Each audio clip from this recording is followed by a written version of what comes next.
Hello, Mustang fans everywhere, and welcome to Week 9 of Friday Night Lights, brought to you by Plum TV and the Plum Mustang Sports Network. Tonight, we come to you from Mustang Stadium on the campus of Plum Senior High School in Plum, Pennsylvania, as we bring you the Quad A Foothills Conference regular season finale between the Latrobe Wildcats and your playoff-bound Plum Mustangs. It is senior night at Mustang Stadium, and this will be the final home football game of the 2014 season for Plum.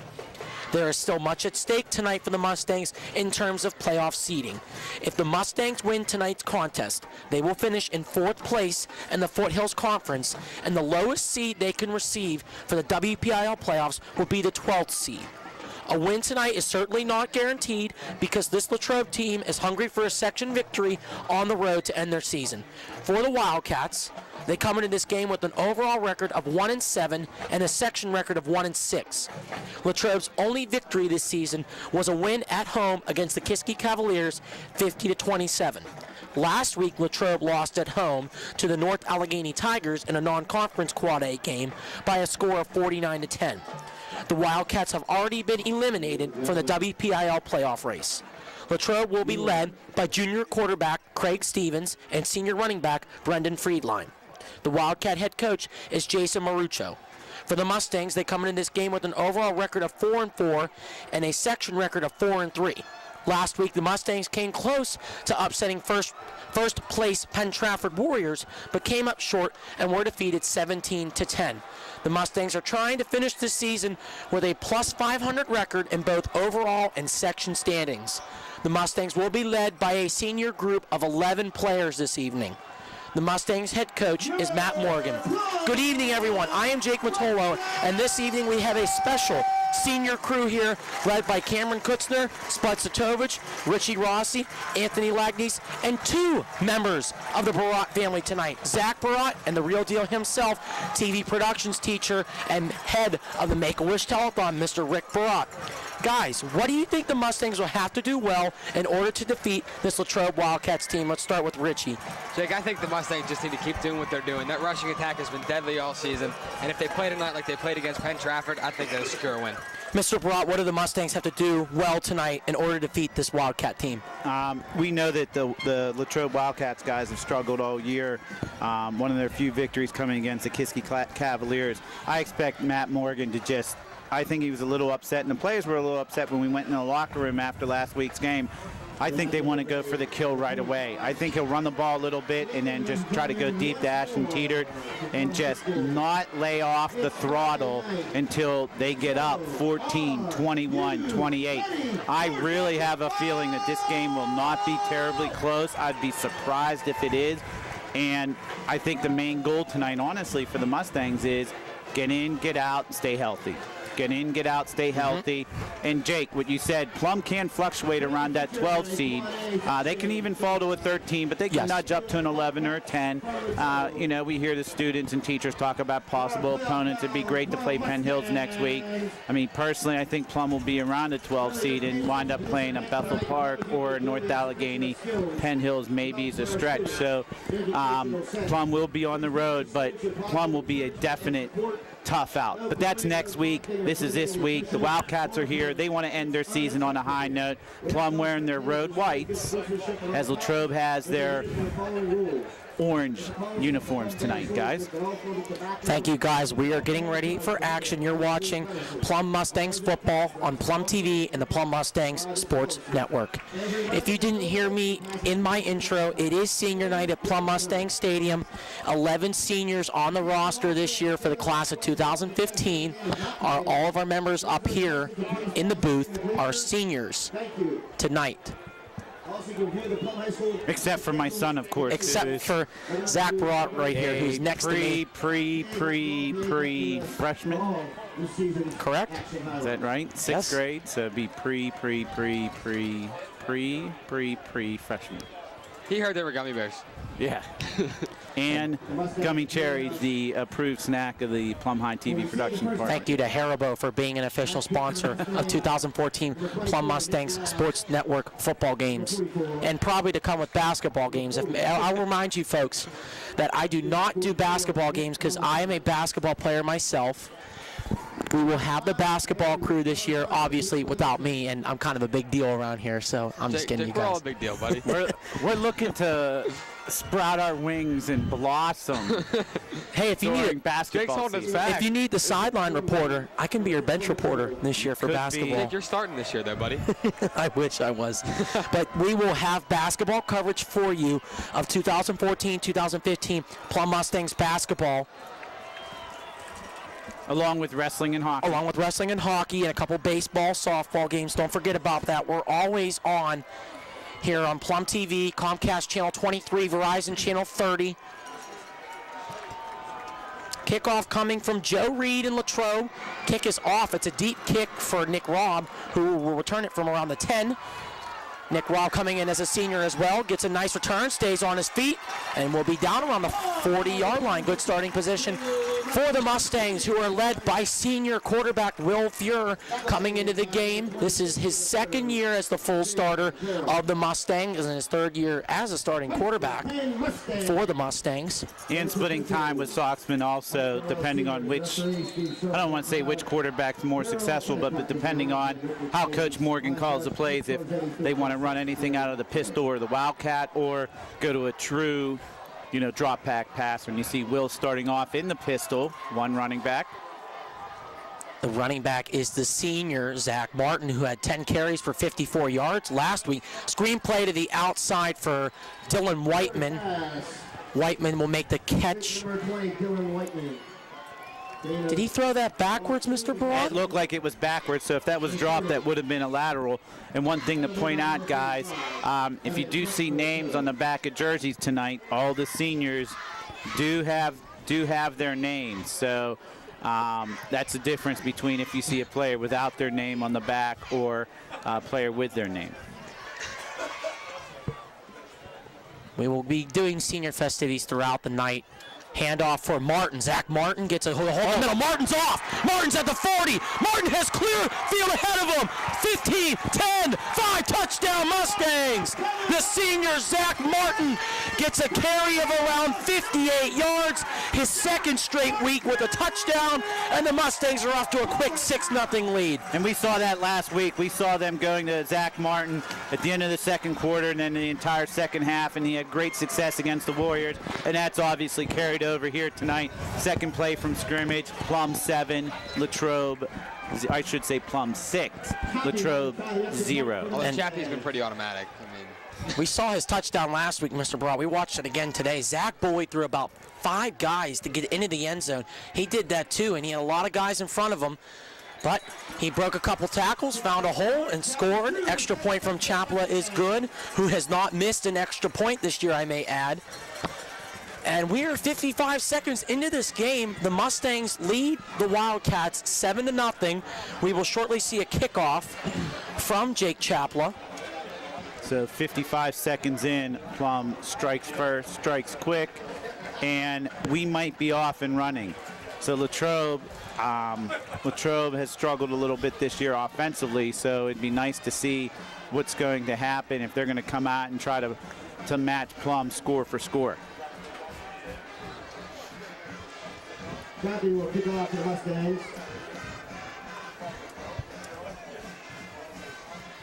Back kick for the turn.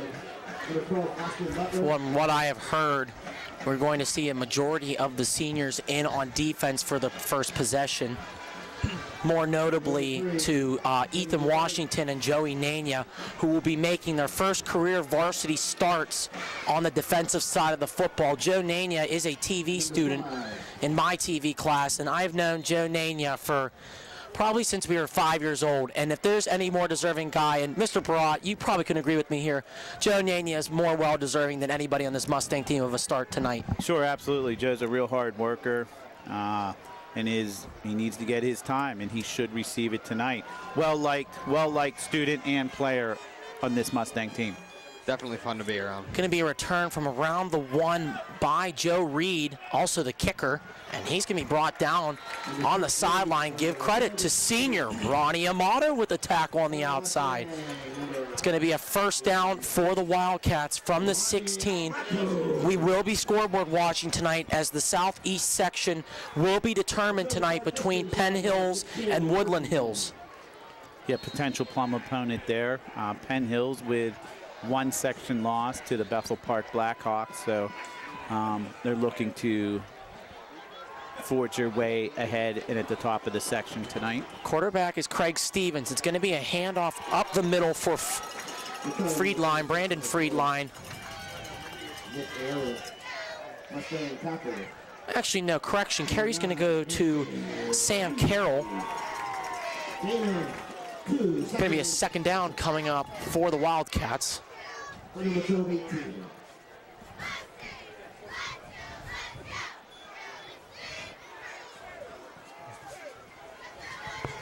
Give me a second down and around 8.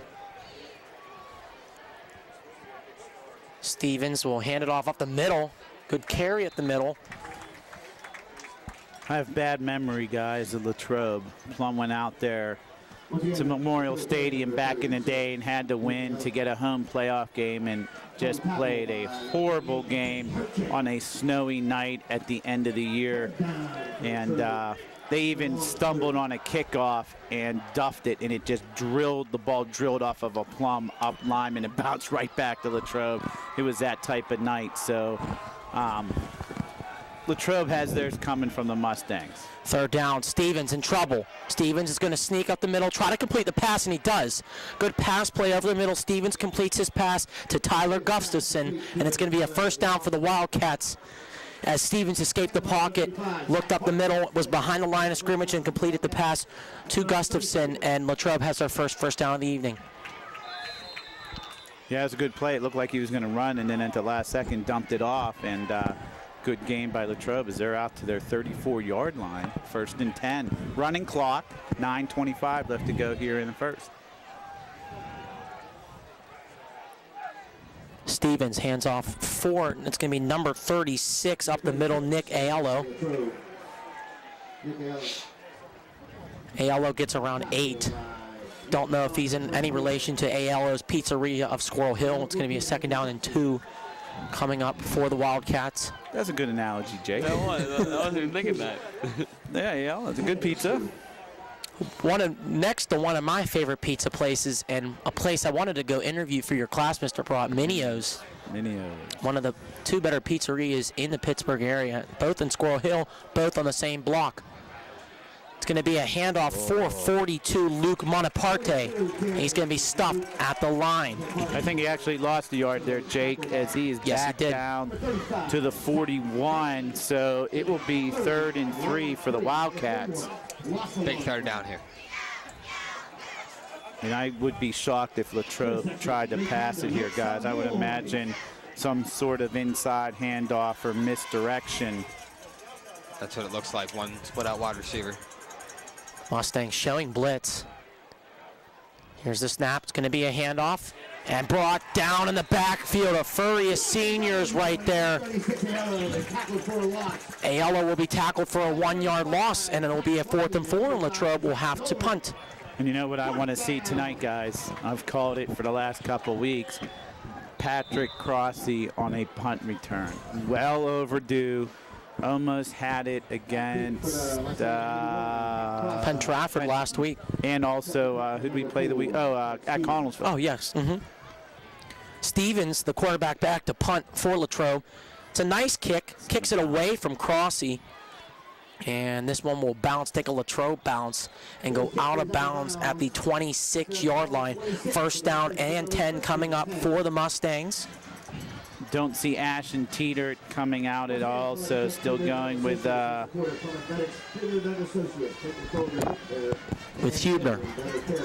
Yeah, I don't see him coming out, so it's Jason Hubner. So Coach Morgan sticking to his guns here, letting everyone play a little bit.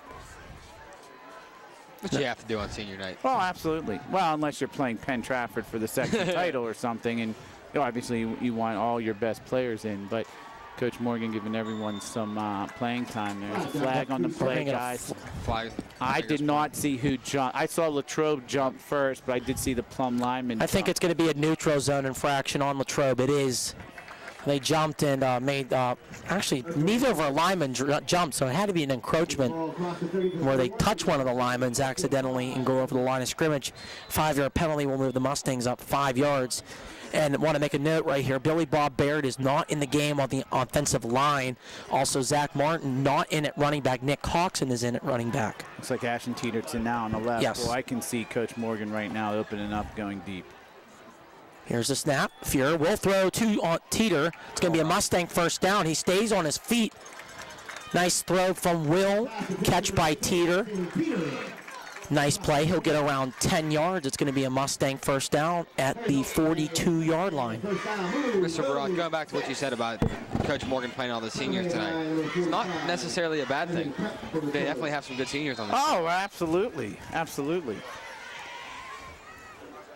See 4 wide now, and this is, guys, I kind of expected this. I think Coach Morgan and the Mustangs just going to go in for the kill. Troubled snap, and over the middle, Zach Nolan, the tight end, with a nice catch. They went with the bubble pass for Nolan over the middle. He get into Latrobe territory. It's going to be a first down Mustangs, and they're going a little bit of no huddle here, Mr. Barat. Yes, they are, and he's going in for the kill, something we've seen the Penguins lack their last 2 games. Absolutely. You know, taking their foot off the throttle a little bit. He's going in. He sees them maybe as a wounded Warrior right now, or as a wounded Wildcat, and he wants to go in and attack. Here's Coxon up the middle, and he will not go down. He stays on his feet. Nick Coxon will be brought down at around the 37.5-yard line. Mark it right at the 37. No, correction, the 32. Yards. I'm sorry, Jakey. I was going to say he fought for some extra yards there. So give Coxon 5 yards. Doing a great job here of setting up the run with the pass. Yes, and I think he's waiting to hit a long one here. It wouldn't be surprised if we see a play action at all. 2nd and 4. They gave Coxon 6 yards. Throw to the outside. Complete for Zach Nolan. And incomplete. Did not maintain possession throughout the catch. It's going to be a 3rd down and 4 coming up for the Wildcats.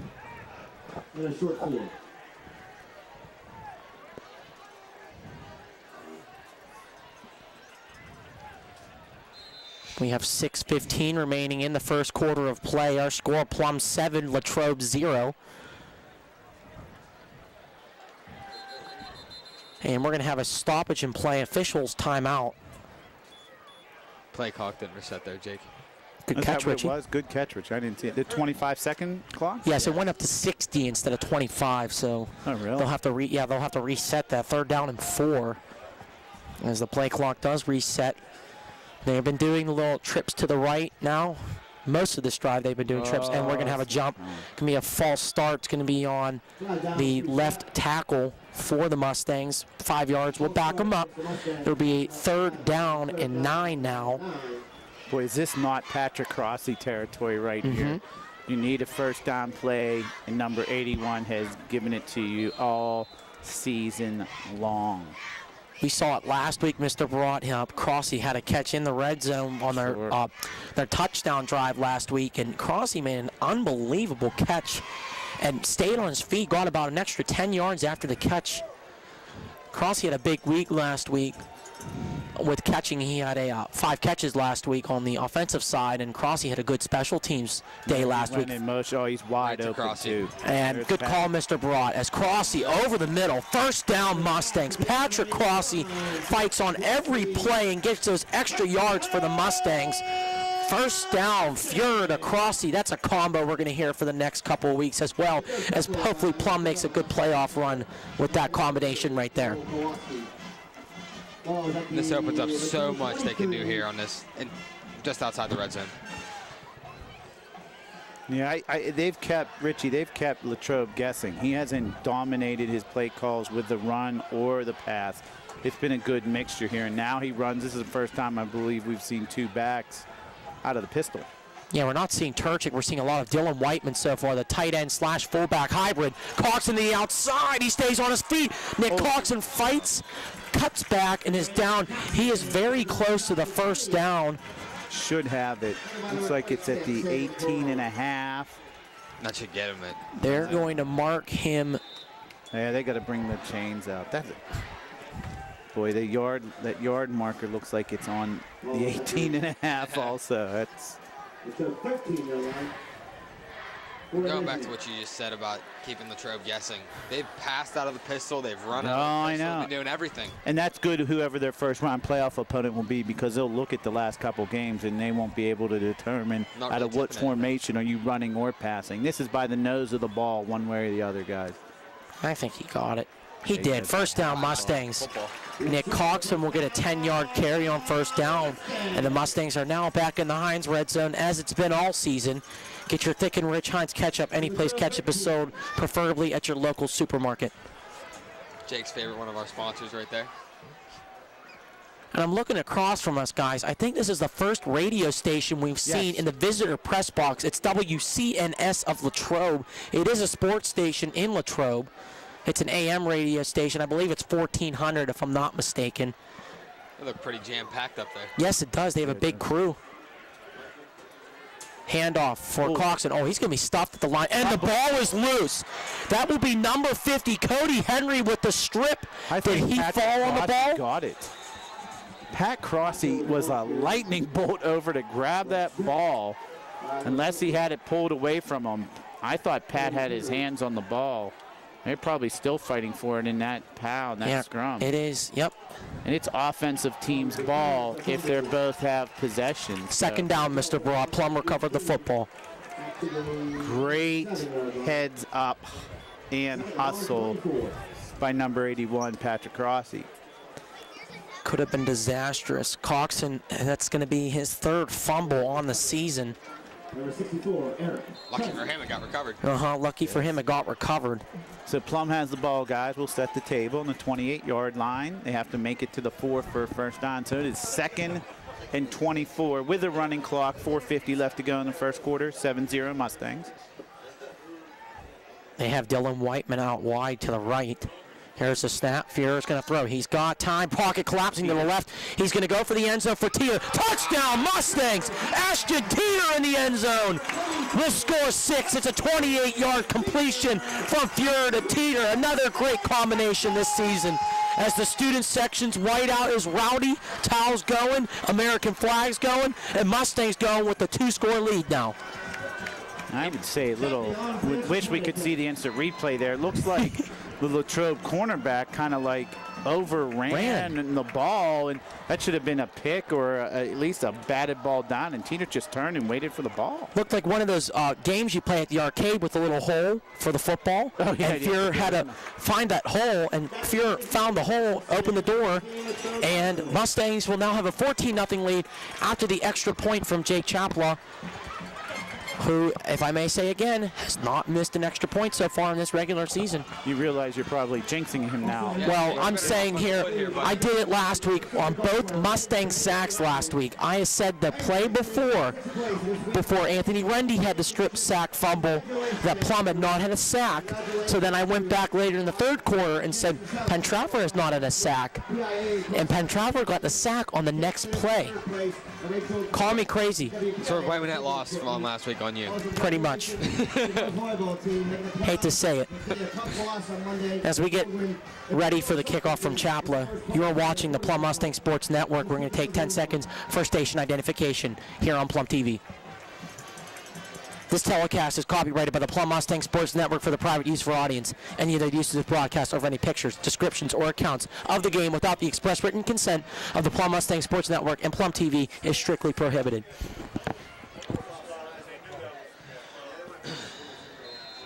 Guys, there is one, I'll ask you now, there's one famous football player / coach that is a Latrobe native.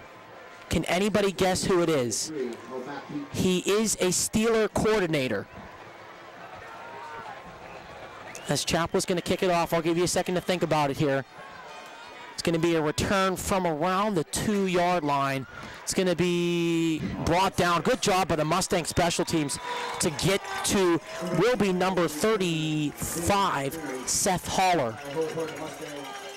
Well, if you're saying he's a coordinator, that's one of two then. Yes, it is. It's not Haley, is it? No, it's not. That means you'd only leave one, and that would be the defensive coordinator for the last 9 trillion years. 14 years. Dick LeBeau. Dick LeBeau.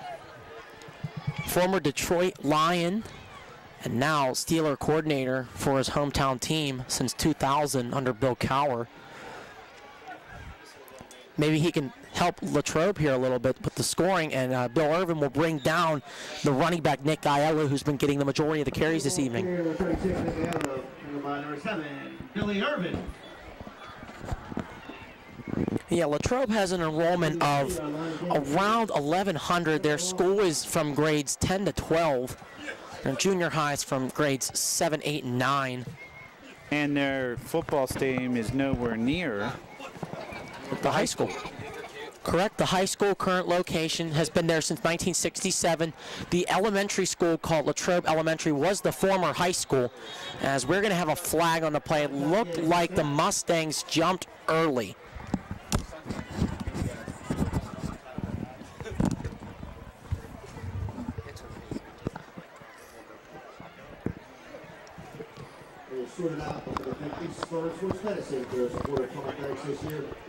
Prior to the snap, we're going to have a false start on Latrobe, actually. It's going to be a second down as Latrobe jumped. Mustangs didn't actually go off sides.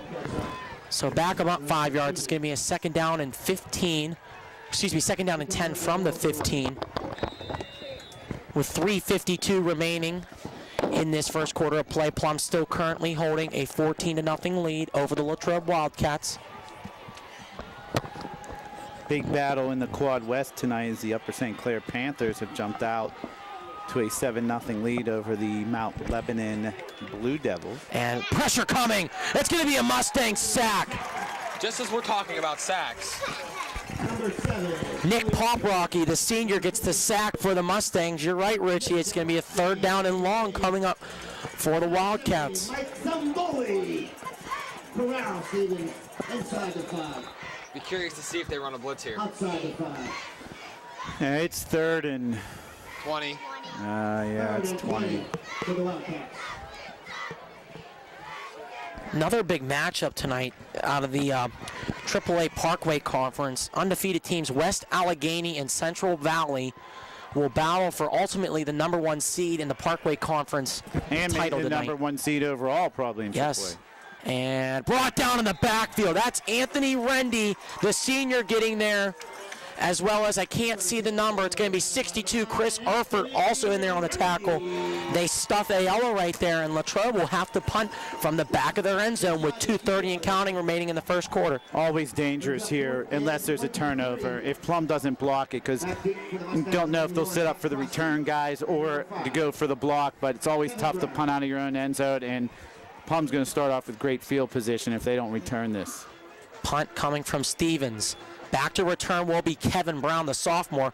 Ball loose, but he's going to get back up, try to return, and he's at the 40. Kevin's going to get to the 35, down to run the 33, and 2 flags on the play, both from side officials, and then actually one from a side official and then one from an umpire. Back in the backfield here, too. That would be some sort of illegal use of hands against the Mustangs, so that will move Plum back a tad. That's the way this game's been going. I don't know if it's going to make a difference. I agree. I think the referee gave the wrong signal. He gave a pass interference signal, but he meant illegal block in the back on the Mustangs. It'll back them up 10 yards from the spot of the foul. It'll be first down and 10 for the Mustangs. We now are frozen at 2 minutes, 2 seconds left in the first.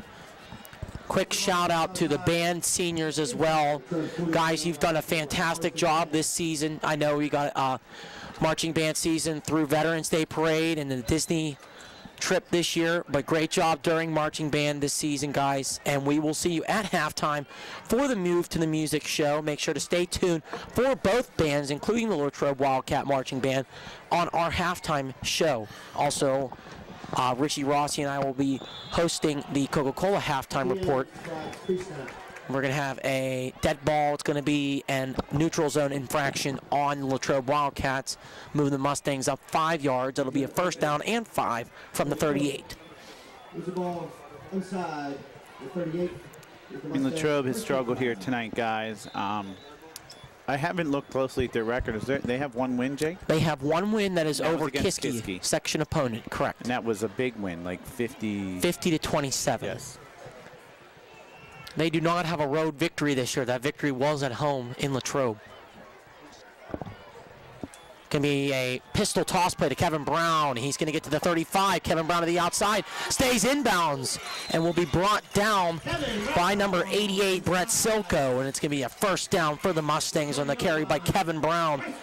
But nope.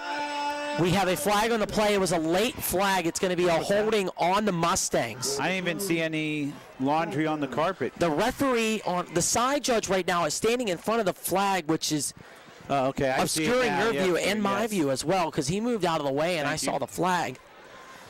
So negate the run by Kevin Brown as it'll back the Mustangs up 10 yards. That should be the spot of the foul, and that's where it was. Correct. So I'll move them back 10. And that will make it an odd, something we rarely see. That will make it 1st and 4, which is really odd. But from the spot of the foul, that's what you have. So with 1:55 left to go in the first quarter, Mustangs 14, Wildcats 0. Plum has it 1st and 4 at the 37. Mark it down, October 24th, 2014. It's the first down and 4 I've ever seen in my life. Kevin Brown gets the handoff again from Will. And Kevin Brown will get a first down again on the next play to around the 25-26 yard line. Number 55 for Latrobe. He will be tackled by number 55, Travis Schmeling.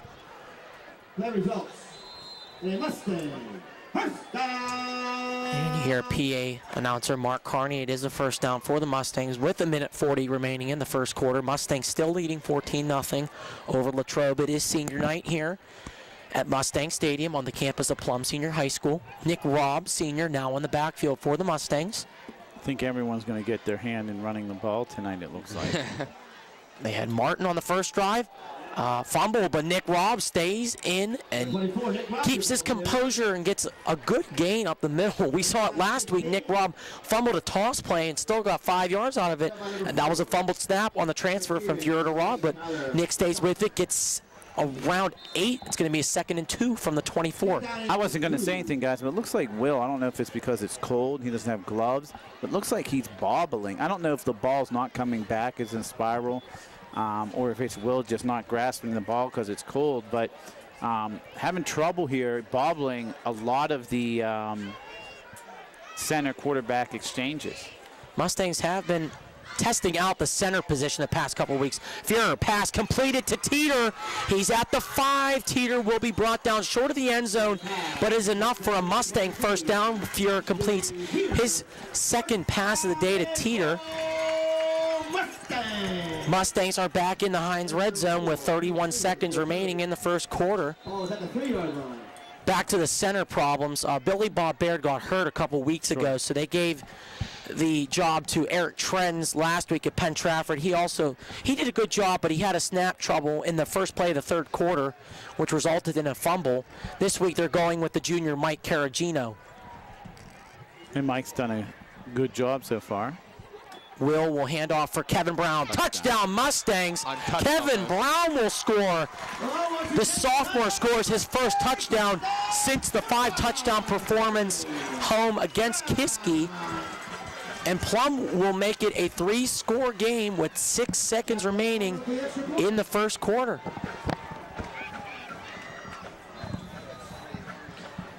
And Jake, even with the low clock there, running the 2-minute drill, didn't really see that much urgency out of the Mustangs. Well, it was only the first quarter, Richie. Yeah. Since that's okay. I understand where you're coming. My bad. I understand where you're coming from.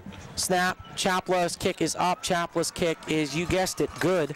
Captain's kick is good. Mustangs 21. Mustangs take a 21-0 lead over the Latrobe Wildcats. 6 seconds remaining in the first quarter. It is a whiteout here at Plum Mustang Stadium. Fans got little pom-poms, I believe, and towels. They've been waving them around. Hopefully we'll see the Mustang student section travel to wherever we go next week for the playoff game. And Jake, thinking, using Mr. Dave Miller's AP statistics skills that he has taught me so far. Jake Chappell's field goal percentage is, well, by my calculations, 100%. You got that right, Richie. Extra point percentage, anyway. Yeah, also another shout out to Mr. Staines here. Hope you're watching the broadcast here, Mr. Staines. We love you. Chappell, knee on shoe. Jake Chappell will kick it off. We won't find out where the Mustangs play or who they will face until Monday. We have a general idea of who they might play, but we can't speculate. That's up to the WPIL Football Playoff Committee. Chappell will kick it off. And now they're going to go into a short onside kick formation. But Chappell will boot it. It's going to be a return coming up from Joe Reed from around the 5. And he's still on his feet. Joe Reed stays on his feet, and he's down to around the 29-yard line. Going to be a first down for Latrobe, as that is the end of the first quarter of play here at Plum High School. We are through one. Our score is Plum 21, Latrobe 0. That's the end of the first quarter. Your Mustang. Just another little thing about Latrobe. Feel free if you want to chime in here, Richie. Some other notable alumni from the Latrobe School District. Fred Rogers, otherwise known as Mr. Rogers, is a Latrobe High School native and also from the town of Latrobe. Jake, actually going out a couple weeks ago to a college visit at St. Vincent's, they have a Fred Rogers museum out there. Do they really? Yeah, you can see he has all of his old sweaters, his shoes. It's very interesting. I did not know that. Did not know that. Fred Rogers is from Latrobe. Richie, another favorite of yours, I know that, because you're an avid golfer, and a favorite of mine because, well, honestly, I love the drink that he invented, Mr. Arnold Palmer. I'm actually drinking it right now back who here, is Jake. still going strong in his 80s now. Arnold Palmer. Jake, he's got 92 career victories on tour. And As we get a handoff on the outside. Continue there, Richie. and a two-time British Open champion. That is courtesy of Arnold Palmer Light. 1/3 less the calories, half and half iced tea and lemonade. Thank you to the Arizona Tea Company and Arnold Palmer for being a sponsor of 2014 Plum TV and Plum Mustang Sports Network. I'd also like to mention, more famously, the man the town is named after, Ben Latrobe. Interesting fact for you, Ben Latrobe was an architect, and he helped rebuild the U.S. Capitol after it was burned down in the War of 1812, as the Mustangs are just going to stuff Aiello at the line of scrimmage. Going to be a short loss on the play if he got anything. Jake, have to credit Miss Dunn there for teaching us that. I did not have Mrs. Dunn, Richie, but I know you've had her the past couple of years. Some notable things in the town, as Richie said, St. Vincent's College is in Latrobe. It's also the Steelers' practice facility and summer training facility at the campus, otherwise known as Chuck Noll Memorial Field now, over in Latrobe.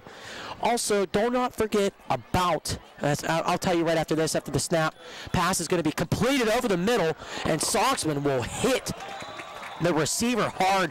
It's going to be 88 Brett Silko with the catch, and it's going to be a Latrobe first down.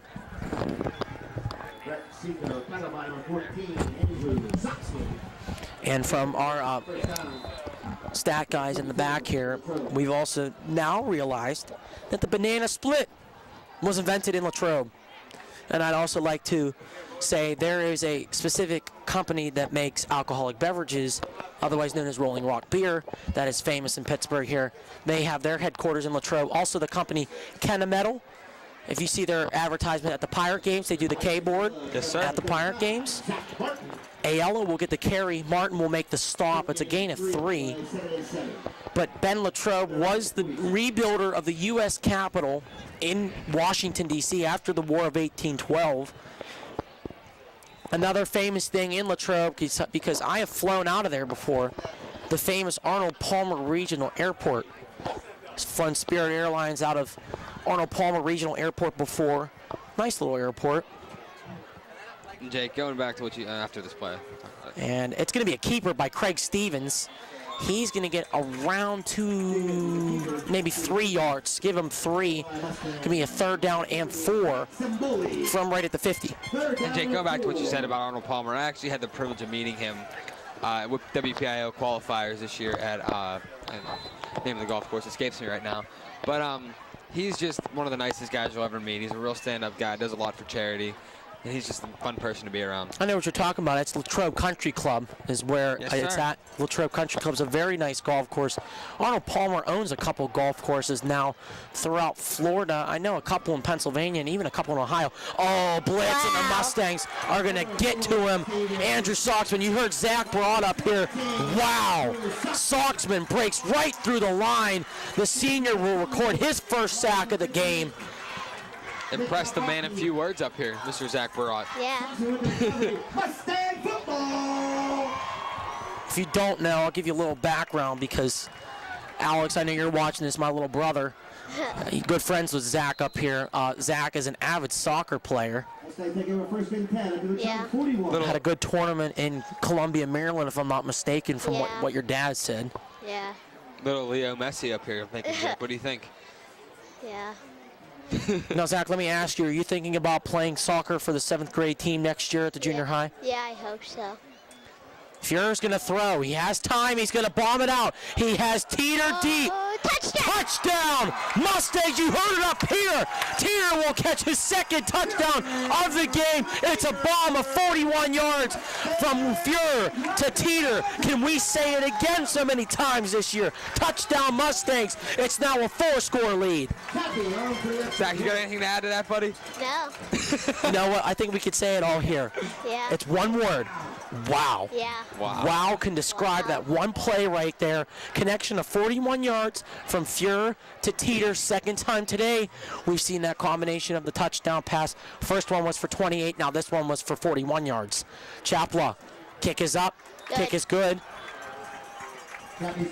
Mustang lead now with 8:48 remaining in the 2nd quarter is 28-0. That scoreboard should say 28.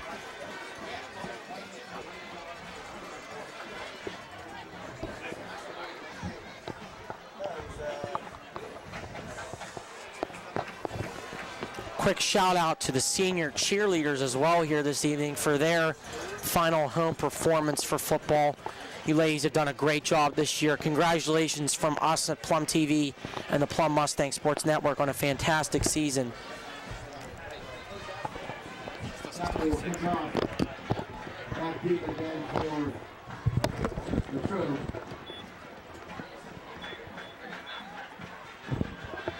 Number 12, Austin Butler. Number 6, Joe Reed. Number 3. And hit.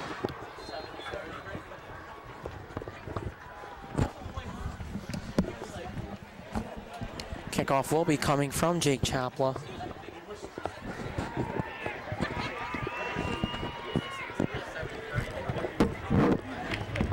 And here it comes from Chapla. Kick is a booming kick.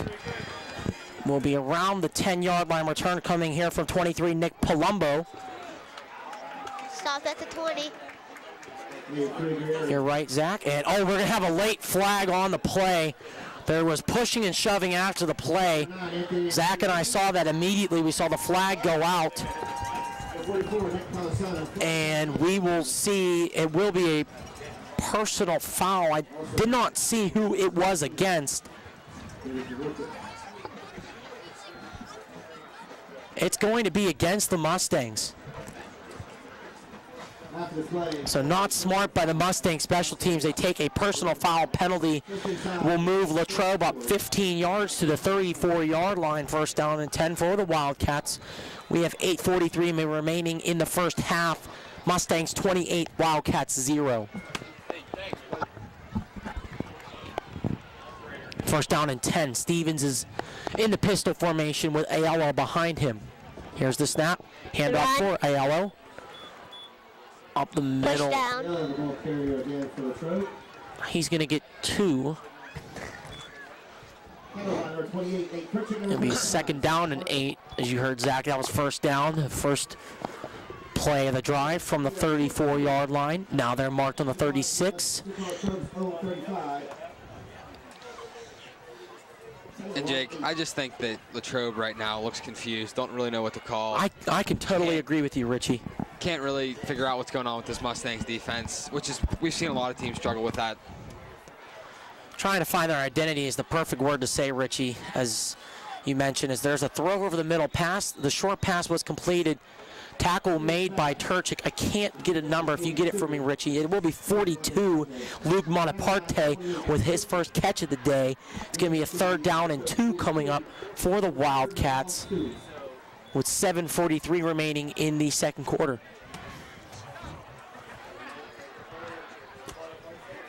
As what I've heard from the team, we've been seeing it a lot this first half. Mustangs have going with a lot of seniors on the defensive side of the football, going with experience, especially tonight here on senior night. Going to be a handoff up the middle, and Ayala's going to be stopped short. It's going to be a 4th down. Good stop by the Mustang defense. In there was Anthony Rendy, also Nick Robb there on the play. It will be 4th down. It is decision time now for the Latrobe Wildcats. And Jake, if they go for it and don't get it here, which it looks like they're going to do. Yeah. Given the Mustangs that great a field position, as we've seen them play so far, it may only take them a minute and a half, 2 minutes to score, if that. Sets them up in good field goal range with Chapla, too, even when. Got to move 10 yards, maybe, if that. From the 42 there. Right. Jason Moruca, head coach of Latrobe, will just send the boys out there for a 4th down. Stevens will keep it. And he did, Zach. Good call. 1st down for Latrobe at the 45-yard line. It was a quarterback keeper by Craig Stevens. Reaches over all the players and will get 2 yards and enough for a Wildcat 1st down. Thinking they were maybe going to run there because it was a long 4th down and 1, and I'm surprised they actually kept it. Worked out in their favor, as it will be a 1st down for Latrobe at the 45. Jake, we've only seen haven't seen really something that deep so far from Latrobe. Little dink and dunk, 4 or 5 yard plays. That's what we've seen so far. Stevens will keep this one, and he will leap over the middle, be down at the 49-yard line. In on the tackle was Turchik, also Philip Marr, senior, in there on the tackle as well. Be a 2nd down and 6 from the 49.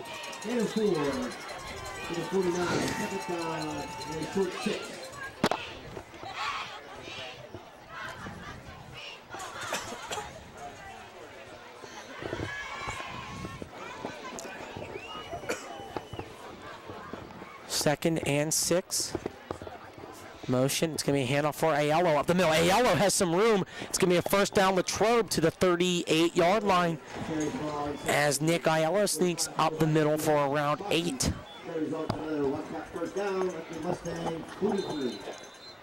And Latrobe moving the ball pretty decent so far this drive. Yes, they have been. They've been sticking to the running game. They had the one pass play. I believe it was to Luke Monaparte over the middle. They got around 8 yards on the one pass play, but like you said, Richie, it's been a lot of running in this drive. We are now at 5:18 remaining. As I'm going to embarrass him right here. We just had a little accident up here. Mr. Gestrich, one of my favorite stat guys in the whole entire world, just wiped out up here. He knows this press box so well. He didn't mean to. I mean, still equally as funny. You guys keep it down on that side of the box. That's right. For the TV production department, right? You heard Mark Corney say, where's the Happy Meals at? That's a great joke. As a blitz, Rendy's going to get to him. Way to call it, Zach. A sack for Anthony Rendy, the senior, who had a strip sack fumble last week at Penn Trafford. It's going to be a long 3rd down coming up for the Wildcats. And Jake, can we deem that for his call, can we deem that a Zach sack? A Zach sack. I love that. Zach sack. I love that. 19.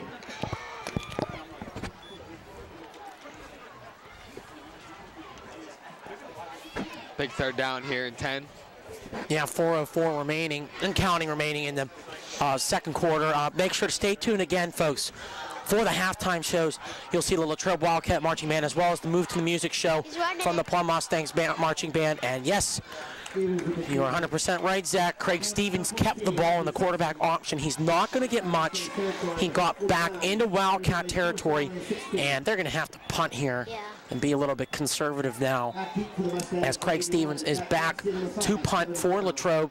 Back to return for the Mustangs is Patrick Crossy as well as Kevin Brown. You will see both those two on the basketball court. Both those players are two-sport athletes. Kevin, actually a three-sport athlete, playing track in the spring. Punt. Crossy will pick it up, try to return, stays in bounds. Crossy will be out of bounds. They're going to mark him at the 10.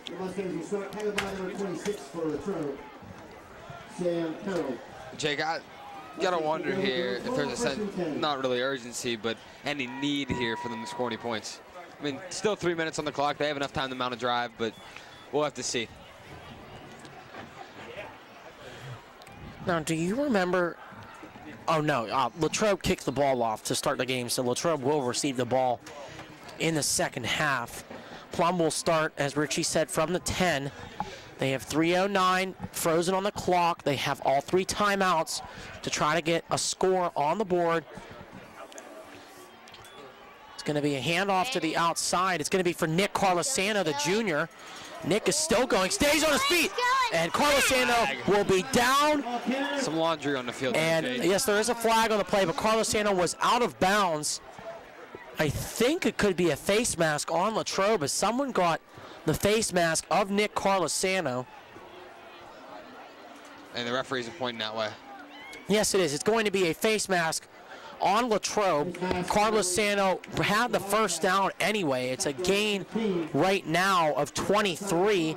Move the Mustangs up to, we'll see if this was a personal foul. It is a personal foul face mask on Latrobe, so it will be a 15-yard penalty tacked onto the end of the run for a net yardage of gain of 40. No, excuse, yes, 40 yards for the Mustangs as Carlosano gained 25 of them. On the ground. Yes. Right on the 50. That was his first carry of the game, by the way, Richie, as we've been seeing a lot of running back formations. Throw over the middle. Pass is incomplete. Out of the hands of Zach Nolan. But waiting for him was number 8, Tyler Gustafson, a safety. We did have a flag on the play thrown by the head official. And it'll be interesting to see what they call here because both there was movement on the line. Couldn't tell which way it was. Yeah, it's going to be an illegal motion on the Mustangs. Carlosano left the backfield early before the ball was snapped. Going to be a 5-yard penalty on the Mustangs. And forget that play. It'll be 1st and 15 now. Probably not that big of a deal for the Mustangs either. Yes, that's right. As they've been moving the ball pretty darn well tonight. Yeah. 2:53 remaining in the first half. If you're just joining us, it is a whiteout here. A lot of student section for Plum here. Throw to the outside, completed to Jason Hubner. Hubner stays on his feet, and he'll be brought down at the 46-yard line. Gain of 9 on the completion from Fuhrer to Hubner. Jake, that's something we haven't really heard a lot. We heard him get his first grab last year. Both of us kind of surprised there, but, I mean, still a big play. Yeah, it's going to be a 2nd down and 6, if you didn't hear Zach say. From the 46-yard line, Mustangs need to get to the 40. We have 2:25 and counting now remaining in the first half. Fuhrer will throw. He was hit, and Fuhrer will escape the pocket. There are 2 flags on the play. Will's still going. And Fuhrer will be out of bounds at the 35-yard line. You heard Zach there. We have 2 flags on the play. We're going to have a holding on the Mustangs. So back the Mustangs up 10 yards from the spot of the foul, and they will redo 2nd down. We'll get a yardage for you once they figure out where the foul occurred. And Jake, going back to the penalty of holding, I think you and me can both agree. There's been holding on every football play ever played, basically. It's just whether or not they choose to call it. Yeah, it depends on the blocking, too. You're 100% right, and you can call holding on pretty much anything. But if it's very distinguishable, like it was in that last play there, they have to call it on that one. 10-yard penalty will back the Mustangs up to the 44. 2nd and 16. Blitz coming, but it's the screenplay designed for Ashton Teeter. Teeter's on his feet. Teeter's at the 40. Teeter's at the 30. And he will be brought out of bounds. Good job by Teeter to get out of bounds at the 28-yard line. A completion of 28. And it is a Mustang first down. Ball is at the 28-yard line. And that is We all saw Latrobe bring their guys. It was an easy play for the offensive line because all they had to do is set up on the outside for the designed screenplay to Ashton Teeter. We almost saw a sack last week from the Mustangs on defense on that screenplay, but it's just designed that way, and PT dumped it off last week. Yeah.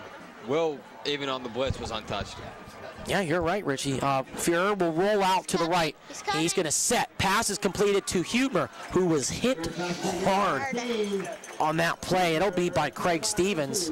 We're going to have... It looks real close. They're going to be Yes, first down Mustangs. Pass completion of Fuhrer to Huber for 11. Jake, do you think we see a run here? Or do you think we see a little slant? I bet you we could, Richie. I bet you we could see a run here. Maybe see if Latrobe's staying on their heels and not guessing pass here as they move Carlosino up into the shotgun formation. They're going to continue to throw over the middle. Pass completed to Zach Nolan on his feet. He is in. Touchdown. It is Zach Nolan with the touchdown catch for the Mustangs. His first touchdown catch since week 1 against Hempfield. And now the Mustangs lead is now 34-0, and they could make it 35 with the extra point from Chapla. A nice drive from the Mustangs there that started on their own 10. And Jake, that's been the story for the Latrobe defense all game. We've noticed, me and you can probably attest to this, they haven't really been wrapping on their tackles. No, they've been throwing their bodies at, hoping for a tackle, hoping somebody's going to fall over. Latrobe trying to block that extra point, but with Chapla's leg, no way, Jose. Yeah, 100%. 100%, Zach. You said it with me, man. It's now 35-0. Mustangs with 1:42 remaining in the first half. And that's a credit to your math teacher there at Pivot Elementary. What's your math teacher's name? Miss Knuff. Well, thank you to her for teaching him statistics. Yeah, Miss Knuff, she's my little brother Alex's homeroom teacher at Pivot. From our stat guys, thank you guys so much for helping us all season. If I may say, these stat guys, the three of them, Mr. Morgan, Mr. Casillo, and Mr. Gestrich, have been awesome to work with this year. They make our job up here so much more fun. They give me the stat right now of Fuhrer being 11 for 13 with 191 yards passing, which will eclipse Will Fuhrer over the 1,000-yard mark this season. Congratulations to Will Fuhrer, who has now thrown for over 1,000 yards this season. Jake, fun to work with and also funny, and Mr. Getcher. Absolutely. And hopefully we'll be with them next week to bring you the playoff game next week on Halloween, as that's going to be a touchback in the end zone. Latrobe will start from the 20. Yeah, we're not sure yet, folks. It's a little conflict with it being on Halloween next year. As you know, Mr. Barad is a very, very avid Halloweener. Yes, he is. He's a good dad as well. He has 3 kids. If you don't know, one of them's right next to us. His name's Zach. If you don't know, my name's Jake Montolo, and Richie Rossi. Anthony Lagney's with me, as well as Cameron Kutzner and Nick Spudsatovich. Do you know what you're going yet for Halloween, Zach? What you going as? What are you going as? A morph suit. A morph suit? Yeah. Oh, that's what I'm talking about. See plenty of those in the student section. Yeah. First down for Latrobe. We might be seeing a little bit of the pass, but Stevens will keep this one. Stevens to the outside, breaks another tackle, and he'll be brought down around the 29-yard line. And Jake, I just want to say, while we have a chance here, this isn't going to be our last game, I hope, but we sit up here, we make fun of each other, we mess around with each other. We're one big family up here. You got that right, Rich. Yeah, as Mr. Brock will be unable to do the broadcast next week, we're going to see if you've heard him on the broadcast with us too this year. Mr. Todd Lavaris, also a TV1 and English teacher, see if he can do the broadcast with us. Blitz, sack. Going to be Anthony Rendy with his 2nd sack of the day. As Stevens is brought down in the backfield, it'll be a 3rd down. Another Zach sack there. Yeah.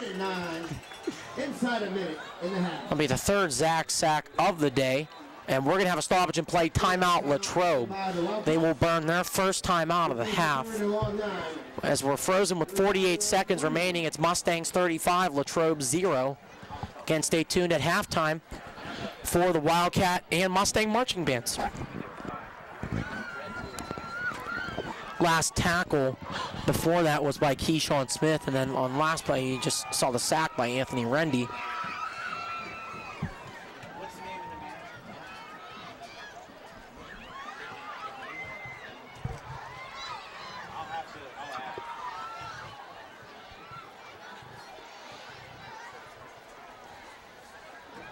One word and it's wow.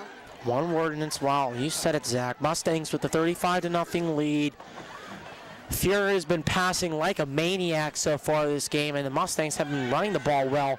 They've had touchdown runs from Zach Martin and Kevin Brown, and Fuhrer has completed 3 touchdown passes, 2 of them to Ashton Teeter, and the last one you saw was a completion from Fuhrer to Nolan, as Steven is going to keep it. He's going. And he'll be brought down out of bounds by Patrick Crossy. Nice play by Patrick on the outside to hold Stevens to a 4-yard play. 4th and 9.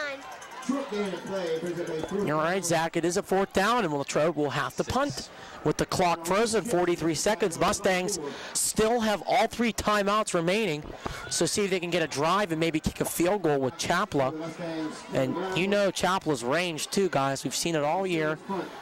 Kevin Brown back to return for the Mustangs. His range right about where Kevin Brown's standing here. Low snap. Stevens gets the punt off. It's a high one. Kevin, ball loose. He'll pick it back up. Yes, he is down by 35. Seth Haller. Going to be a first down for the Mustangs at the 42-yard line with 34 seconds remaining in the half. Jake, do you think we see the quarterback kneel here, or do you think they'll go for it? That's a good question, Richie. I don't know if Coach Morgan sends a message to his team and says we're not taking our foot off the pedal here. But you never know, as they will come out in the pistol formation with strong. Yeah, a little strong formation with Teeter and Crossy not too far out to the right. Trips to the right, actually, with Dylan Whiteman. Exactly. And they were going to go with the toss play for Nick Robb, which worked last week. Nick Robb has a burst of speed. Nick Robb's still on his feet, the 30, the 20, the 10, 5, touchdown. Mustangs, Nick Robb with the 58-yard touchdown carry. Second time I've said that tonight because Zach Martin had a 58-yard touchdown run as Nick Robb takes it in on the toss play. And the Mustang lead is now 41-0. Could be 42 at the extra point. Almost certain there. Yeah. But, I mean, Jake, as Chappie lines up for the extra point here, Yeah. I think we can see a little bit of deja vu here from that Kiski game a few weeks ago. Mustang lead at halftime. That game was 51-0. Now it is 41. Chapla here will determine if it's 42, and it will be 42 as it's dead center. Jake, I think right now what the Mustangs are doing is making a statement to the rest of this Foothills Conference and the rest of Quad A WPIAL football that they are a team to be reckoned with, and they are capable of putting up numbers like these. We saw it first week of the year. As we're going to do a little flashback right here of week 1 where Plum went to Hempfield. Just see where this team has come from. Plum was projected to finish second or next to last in this section. Plum defeated Hempfield, who was at the time ranked 10th, 45-19 at Hempfield Stadium, Spartan Stadium. Probably my favorite game to watch right there. That was a fantastic game. Richie, that was the only game you missed this year, which you've been here for all eight of the rest of the games, which, and you know, I tell you this all the time, you did a fantastic job up here, as this is going to be our last home broadcast of the year. Playoffs will start next Friday on Halloween as Chapel's getting ready for the kickoff. That was an amazing win to be there. That was the first Quad A win in 4 years at Plum. It was great to see. That was my first win I saw as a broadcaster. And Jake, that's a testament here to you guys. I came in knowing little about how this was run.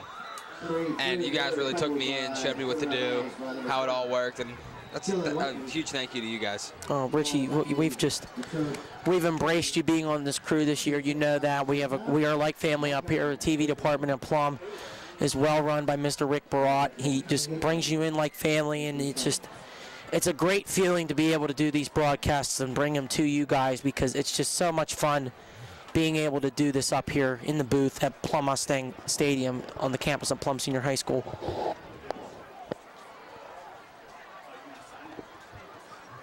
The return from Latrobe took him to the 28-yard line. Will be a first down and 10. This is Plum's first playoff season since the 2010 season under head coach Frank Sacco. As we're stopped, there is a player down on the sideline.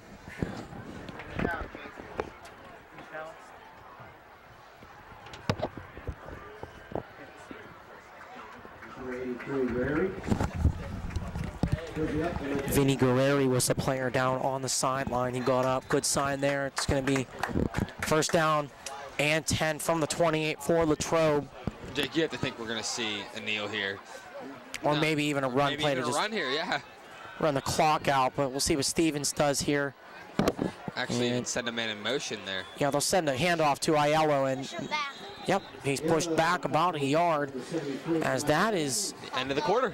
Could end up, or half, and it will be, as Latrobe is going to go into the locker room now, as well as the Mustangs. 42-0 Mustangs. We've seen a first half filled with touchdown bombs, touchdown runs, and also a nice job by the Mustang defense. And another night to remember for the class of 2015. We will be back. Stay tuned for the Wildcat Marching Band and the Mustang Marching Band with their show, Move to the Music. Stay tuned for halftime. We will be back with a Coca-Cola halftime report with our first half analysis, this day in history, and birthday shout-outs. Stay tuned, folks. You guys can't say that.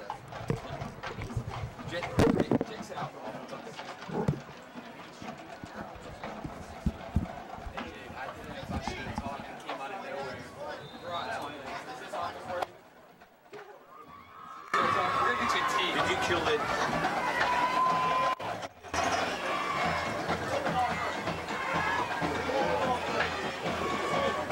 Show me how much you turn it down. Turn it down. Just kill it. Tonight, we are proud to announce the 2014-2015 Greater Latrobe Wildcat Marching Band. The show will be featuring music. Tonight's selection includes Aztec Flyer, Sway, Macho Nacho, and Malareña. The band is led by drum majors Jesse Holtzapfel and Mike Warren.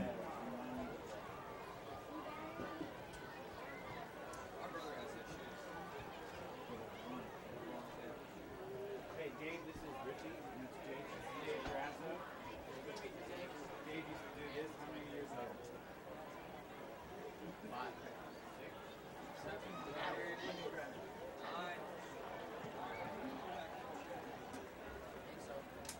Last time I checked, I described what Dave now works with me.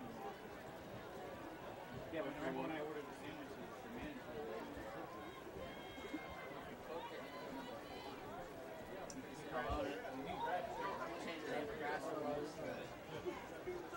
Just for the record, bitch, he threw me.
She's actually just finished.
Another round of applause for the Great Latrobe Wildcat Marching Band.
Please we have to move to the music for the 2014-2015 Plum Senior High School Mustang Marching Band under the direction of Bethany Lloyd with assistant directors Steve Flory and Joe Joyce, along with our awesome senior drum majors Maddie Bale and JJ Collins. Our dance team captains are seniors Eliza Caprera and Jordan Thomas. Color guard captains are Megan Orbitz and Ashley Pellegrino. Our majorette captain is senior Kara Crawford, and our featured twirler is Kara Rostro. We open tonight's show with this energetic tune by Creedence Clearwater Revival Traveling Band. Maybe school board member, the former school board member. Did you pull it?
We keep the momentum going with our show with this song by Maroon 5, Moves Like Jagger.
Farm Bicycle Race.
Ant's the best. Look at the G. At least he didn't say LOL. Look at the G.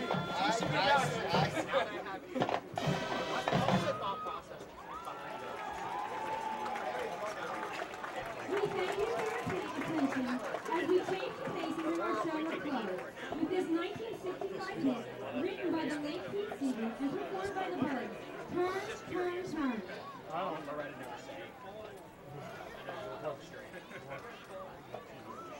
Hey, Bernard. So this is the halftime or no, I could have wrote it down.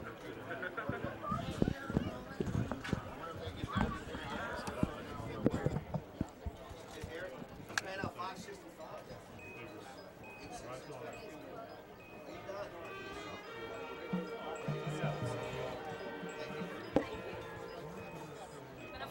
boys. I hope we see you next week. Another reason after that, it's too late.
Once again, your Plum High Mustang Band.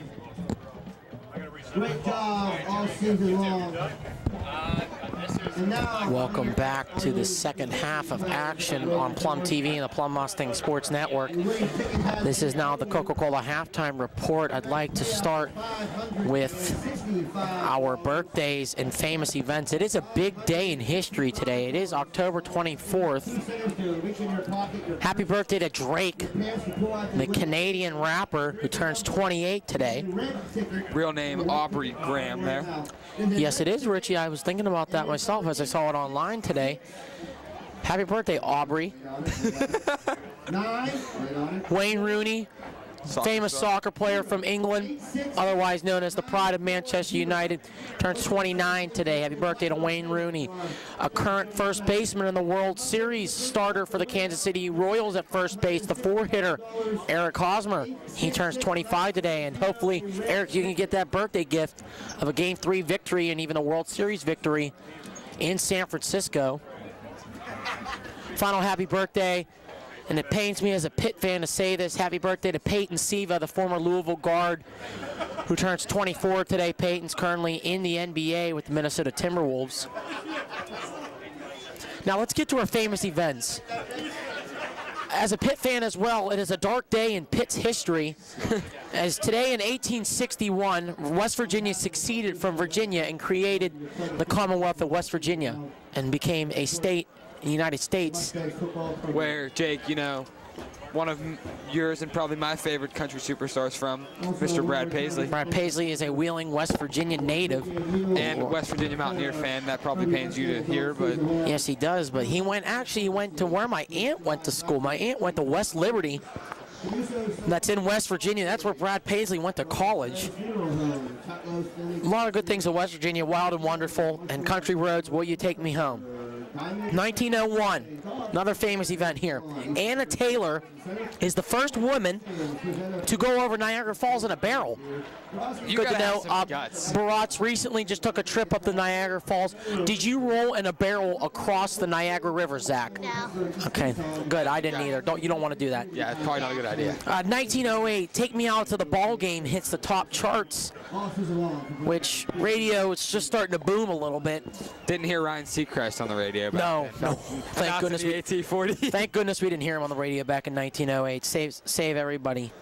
1929 for you history buffs. This day in 1929 is Black Thursday. It's the day the stock market crashed and was ultimately the day the Great Depression started.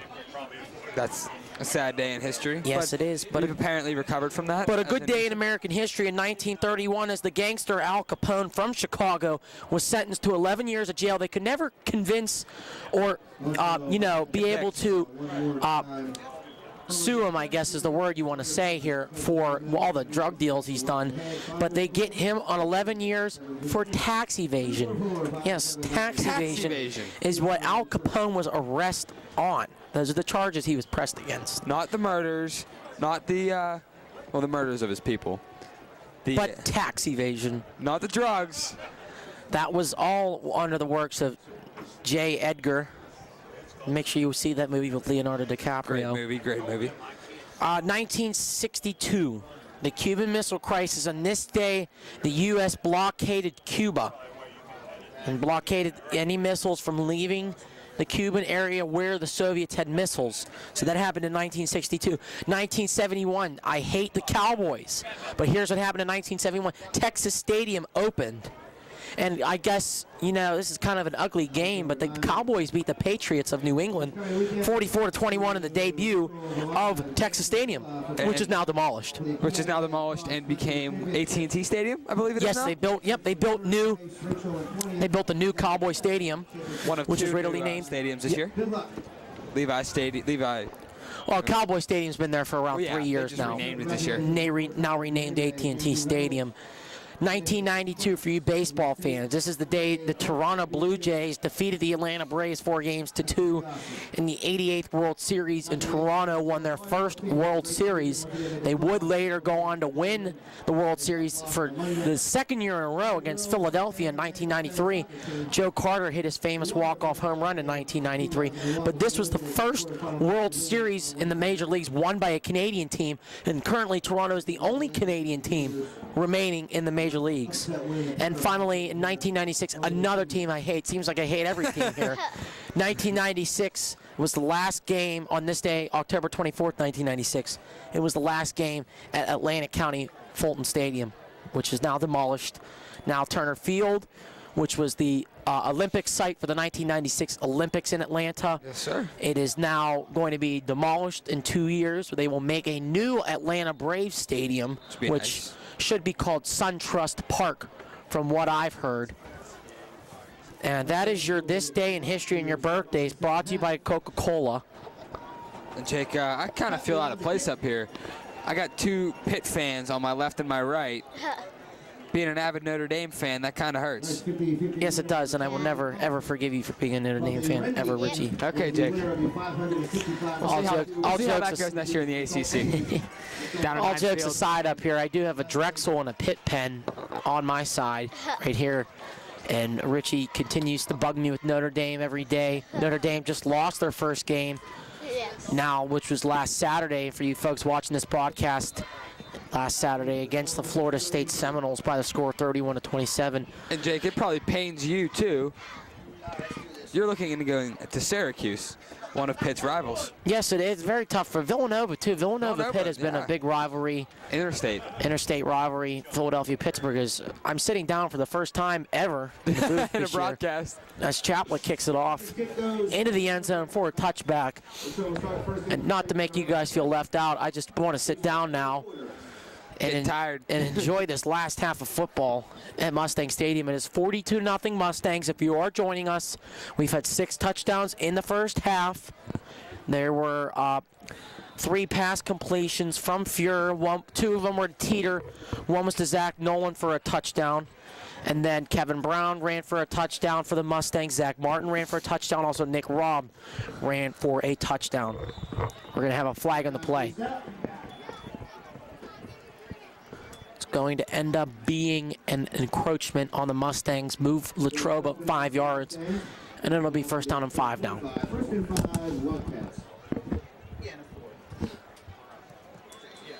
We will remind you this telecast will be replayed next week. I will give you the times after this snap here. And it's going to be a handoff up the middle for ALO, and Zach, you are correct. He got it, enough for a first down for Latrobe, 6-yard gain to the 31. All Mustang football games on Plum TV and the Plum Mustang Sports Network are available for rebroadcast on Channel 23, Comcast, Verizon Channel 30. And Jake, not to interrupt you here, but finally joining us on the headset here is Nick Spud-Satovich, who's been on camera for most of the game. Now, Spud, we're going to go through a couple memories of these past couple of years because you and I have been on this crew longer than anyone up in this booth right now. Handoff of the middle. It's a fumble. Yes, the ball came loose. Aiello fumbled the ball. Second down. Latrobe recovers it. And Jake, to go to this game here real quick, not to throw you off track a little bit, but have to be skeptical of whether Coach Morgan will throw Will out there in the second half. That's a good point, Richie. It is his final home game, so we do not know. We can't, you know what I mean? I'm not going to speculate either because we both know that, but I agree with you. You're going to maybe see a little bit less of Will in the second half, or you may see him all because it's his last home game. 10:20 remaining now in the third quarter as we're just underway. Plum 42, Latrobe 0. It's going to be a trick play to the outside, and Nick Robb is going to bring Joe Reed down in the backfield. The reverse was stuffed, and it will now be a third down coming up for the Wildcats. And Jake, I can't help but think of, do you remember when we used to play baseball when we were younger? Yes, absolutely. With Coach Chuck Trends on that 8-year-old B team. Me and you, we used to sit on the bench and announce the games when we weren't catching, sitting next to each other. I've always had a thing for announcing games, Richie, ever since, I don't know, it's kind of stuck, throw over the middle. Oh, it's going to be a stick right there by Nate Turchik. Well, you're right there, Zach. Tyler Gustafson was making the catch, and Turchik hit him hard. A clean hit with the shoulder. It will be fourth down, and we will see Craig Stevens back to punt for the Wildcats. And just to bring up a memory, Spud, first game we had last year was at Bethel Park, and that was an absolute sauna at Bethel Park. last year. That was the first game we had ever done. And, it's not a very good kick by Stevens. Out of But it takes, it goes out of bounds. Takes a nice bounce for Latrobe. Mustang 36, where the Mustangs will start first and 10. And, Spud, you probably remember with me, too, last year we did the Cannon Mac game, which was here. It was pretty hyped game here. It was, and yes. probably the closest game that happened last year, and it was a 10-point loss for the Mustangs. But this year, we haven't had to deal with very many losses this year. As this Mustang team looking to improve to 5-4 now. Pretty good case for it too, Jake. Yeah, it is. And Jake, to reflect on a memory here. Sorry to interrupt you. Handoff for Coxon at the middle. Coxon leaps forward, stays on his feet, holds onto the ball. He'll leap for around 2. Fury is still in the game. Gonna be 2nd down and 8. Go ahead, Richie. Just to reflect on a memory here and all of us probably have. That game, which game it was escapes me, but when we all packed into Mr. Barat's minivan, drove about an hour. I think it was Norwin exactly. And we had technical difficulties that game, if that's what you were going to bring up. Yeah, we did have technical difficulties at that game. But that wasn't what I was going to bring up. But Handoff to Coxon. Coxon has some room. Packed into that van, drove 2 yards off. hour and a half through traffic.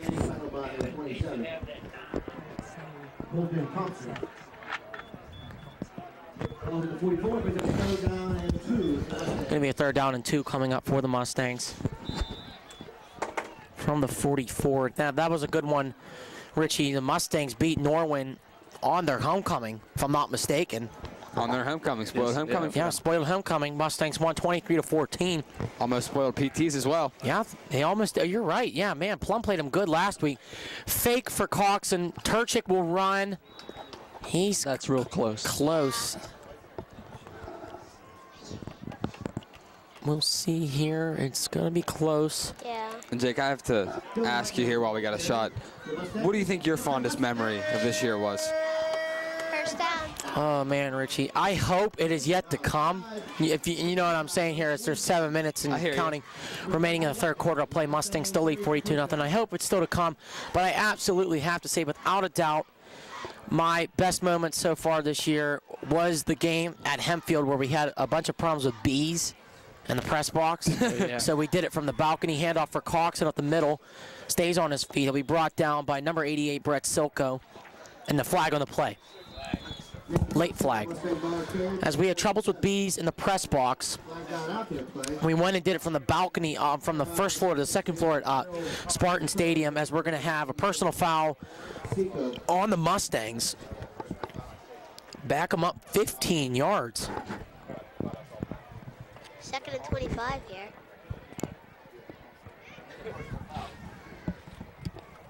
Yeah, after the play was over. They're going to give it after the play was over. If it was before the play, Zach, you'd be 100% correct. Yeah. But it was after the play. So you are right. It is 2nd down. But I'm trying to get the yardage right here. They're going to call it 2nd down and around 18. Yeah. 19, actually. Yeah. But yeah, Richie, the Hempfield game with Plum getting their first quad A win in 4 years. That's gotta be my best memory of the year so far. And I hope next week with you guys, or maybe 2 weeks from now, we can get another nice memory of a playoff victory. It's gonna be a neutral zone infraction on Latrobe. Move Plum up 5 yards. It'll be a 2nd down and 14 now. Jake, I think another great memory that we're gonna make here, obviously in a couple weeks, or a couple months rather, is the annual Make-A-Wish telethon that we have. What is it, the 21st? Absolutely. It's going to be, it's December 23rd. 3rd, I'm sorry. Yeah, we're going to have special guests. This will be live on Plum TV if you're in the high school, or if you're a Verizon cable network, as Coxon up the middle will not get much. It will be on for redistribution and rebroadcast on Comcast Channel 23. That is December 23rd of this year, our 15th annual Plum Make-A-Wish Telethon. Jake, that's just obviously an exciting event to be a part of.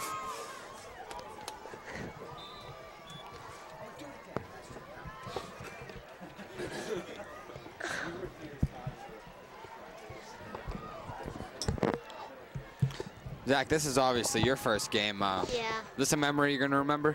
Yeah, probably.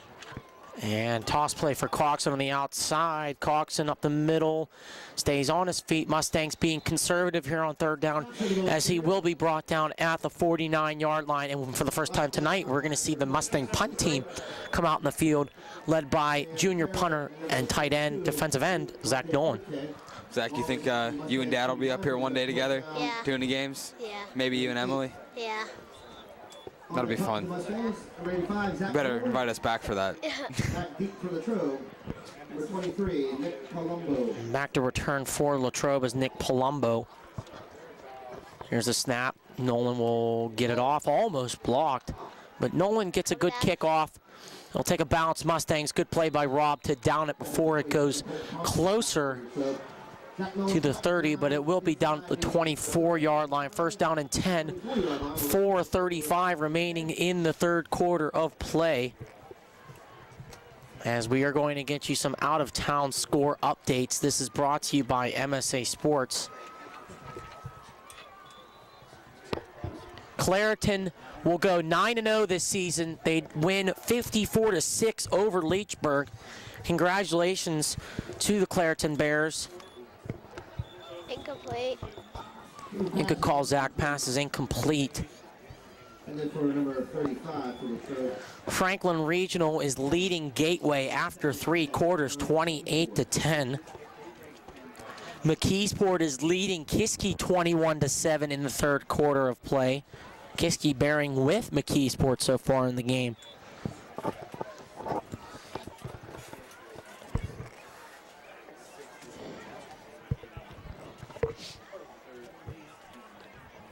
Handoff up the middle. Will be for Aiello to around the 30, I believe. And Martin there on the tackle. And make it to the 29. It's going to be a third down and 5. And the big update we were looking for here, it is currently halftime. West Allegheny is leading Central Valley. It is 17-14 at halftime at Central Valley. Those were your halftime scores. Brought to you by MSA. Handoff for Aiello up the middle. Aiello stays on his feet. Ball loose. Who's got it? Mustang football. Mustangs recover the fumble.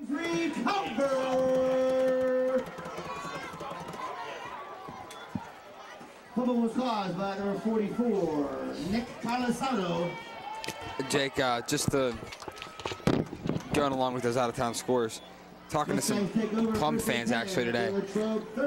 They told me that Riverview, of all teams, Riverview, with a win, I think, did they play tonight? I believe so. If they win tonight, they can clinch their first playoff berth in 30 years. Oh, Richie, you are right. They play tomorrow because they're at home. They don't have lights. Yes, sir. They play down at Riverfront Park on the banks of the Allegheny River down in Oakmont, and ball loose. But how about that? It bounces to Kevin Brown. Matt Goodland is the quarterback in the game now as they pull Fuhrer out of the game. That'll work for the Mustangs' advantage as Kevin Brown gets to the 32-yard line, a gain of 3. It'll be a second down and 7. With 2:30 and counting remaining in the third quarter of play, Mustangs still with the 42-0 lead. And Jake, while we got a chance now, we have Anthony Lagnese going on the headset for a couple seconds here. Yeah, and quick, I just need your thoughts right here. You've also been with us for, now this is your second year of broadcast. Can I get your favorite memory of the last 2 years? Because this will be the last home broadcast for everyone here tonight. Oh, man, that's a hard question. As Kevin Brown gets down in the backfield. Continue there, Ant. I might have to get back to you towards the end. I got to think about this. And Jake, me and Ant over here, looking at this football that we all signed for Mr. Barat. We looking at this now. Names on here that you've known since we've been how old? Pretty young. Very young. 5, 6 years old. Yeah, it's just amazing, you know, to see how far we've come since we've been that young. All the football players, they're and a fumble. Who's got it? Mustangs do. It's going to be a fourth down. Bad snap there as Goodland cannot catch it well. And Jake, you know, all the seniors this year, everybody, all the at Plum High School, all saying, our saying is, we made it. We really did make it, man. Yeah, we did.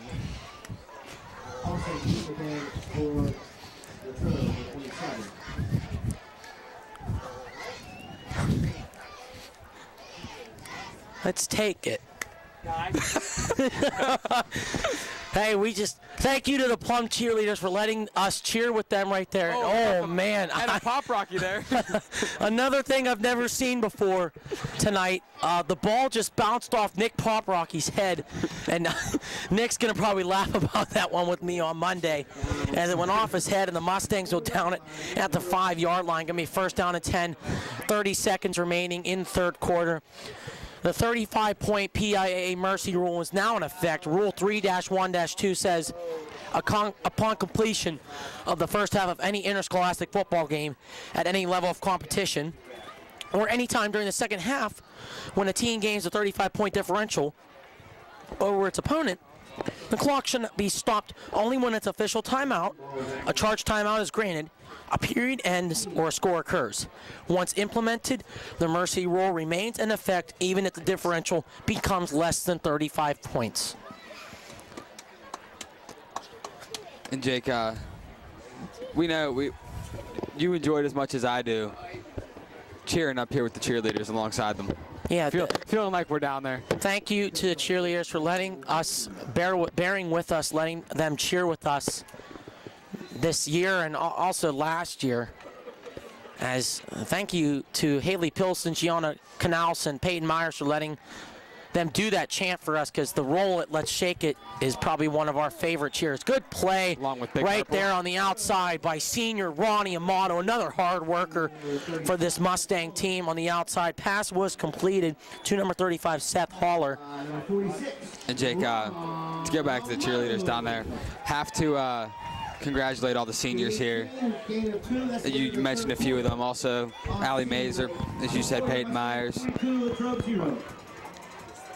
Gianna Canals, another shout out to her for senior cheerleader Talia Maciosi, also another senior cheerleader down there. The two captains. Yes, Taylor Litzinger, another senior cheerleader. Congratulations, guys, on a great season. Hopefully, I will see you guys in basketball season. And these guys, these goofballs to the right of me, including Cameron Kutzner right next to me, who has his mittens on. Here, yeah. Probably one of the funniest dudes you ever meet. As we're at the end of the third quarter, I forgot to mention that Mustangs with a 42-0 lead. We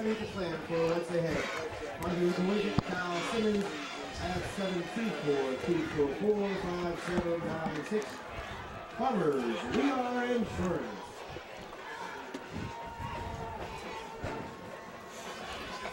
Show us up in the fourth quarter after 18 with a second down and short 8.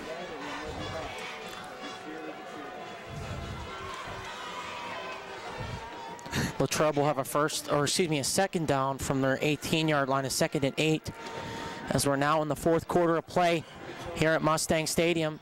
Going to be a handoff up the middle for Aiello. He'll get to around the 20. Looks like the marching band's enjoying their time here tonight for Plum, led by senior drum majors Maddie Vale and JJ Collins. That is my band shout out of the week to those two drum majors for doing a fantastic job this season. Great job from all of us here at Plum TV and the Plum Mustang Sports Network. Give me a third down and 7 coming up for the Wildcats from the 20-yard line. Jake Matolo here with the senior crew tonight. It's Bud Satovich, Richie Rossi, Anthony Lagnies, Cameron Kutzner, Zach Barat, and Mr. Rick Barat. As pressure coming. Yep, pass is completed to Aiello, the running back, but he is brought down. It's going to be fourth down, and we're probably going to see the Latrobe punt team come back on the field. Jake, got Cameron Kutzner on the headset now. Gotta ask him what's his Cameron, buddy, I'm really glad you're on the headset right now, because I want to ask you what your favorite memory of this football season has been. My favorite memory was on the first away game when you guys said when you guys said, we're going to Sheets to get snacks, and I got a sub and made us all late. Yeah, it's okay, though, because we'll laugh at it now. Leighton Qual back to return. The ball's loose.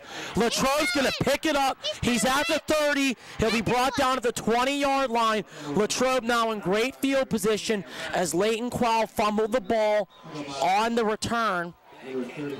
It was picked up by number 35, Seth Haller, and he returns it to the 20. Latrobe's in good position to score their first time in the game. And Jake, Cam Kushner up here, also our resident laugh maker, as we can say, or comedian.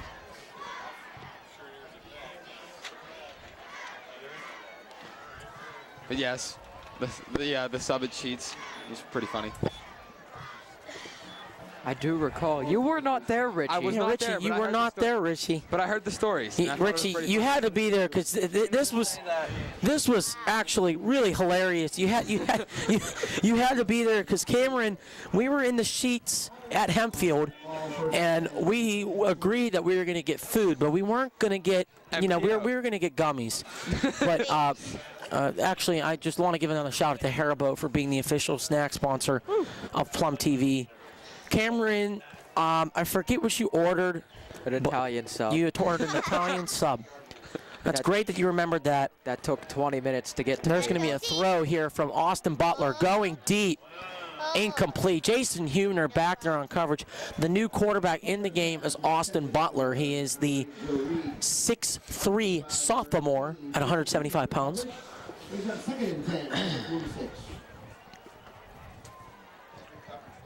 Cam, do you remember the bee incident at Hempfield High School this year? Yeah, I do. I didn't step a foot in that thing. Yeah, we were upstairs. We had a good spot in the press box on the second floor of Spartan Stadium press box as we're going to pass along these mittens up here because it is really cold here in the press box. A little nippy. But it was just, that was a funny game, but still, I'll remember that for the Mustangs getting their first Quad A win in 4 years. And as tackles made there. Jake, what do you think was the nicest press box we've been in this year? Nicest press box we've been in this year. To say that we haven't been in Hempfield's, we haven't been in Norwin's, and we haven't been in Connellsville. I don't know. I did like Connellsville press box. Connellsville was nice. Connellsville was outside. Norwin they made us do outside. Hempfield was nice, but the bee incident made us go outside again. I have to give it to Penn Trafford. It was inside. It was comfortable. The night was comfortable, too, and it was a good game. We were inside. Yes. The only one we got to be in. The only one we got to be in. But nicest press box of the year goes to the lovely press box here at Mustang Stadium. Stole the words right out of my mouth, Jake. Handoff for Aiello, and Aiello is still running hard up the middle. He'll be brought down. It's going to be a Latrobe first down with 8 minutes remaining in the fourth quarter. 42-0 Mustangs. 46, number 15, David Kavortek there on the tackle for the Mustangs, the sophomore.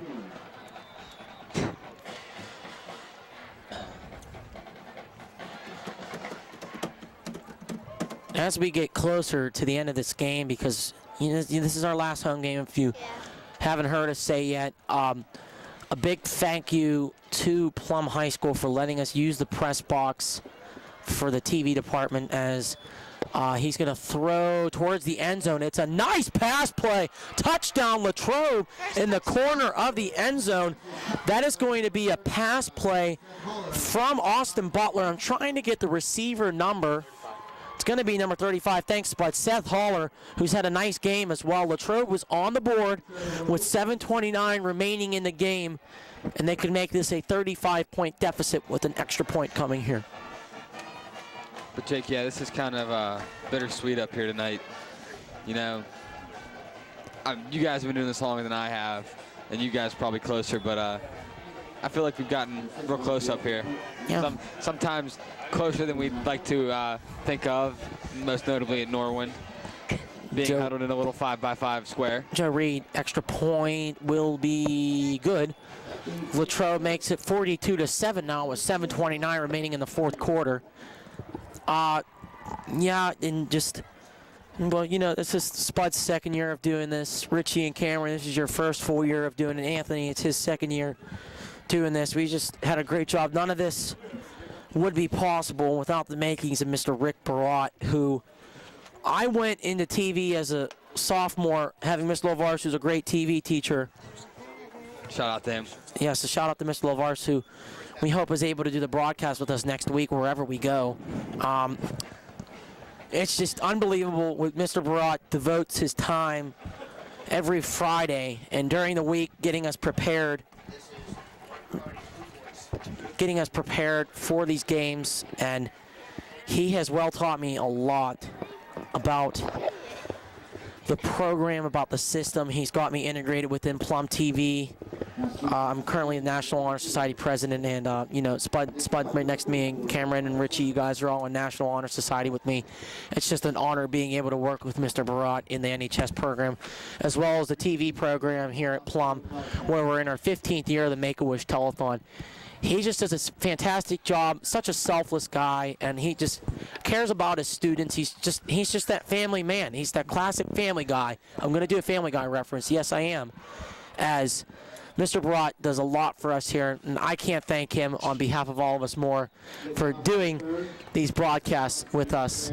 And as he joins the headsets right now, with these past 2 years of doing broadcasts with us, Mr. Barat, any specific memory that sticks out to you the most?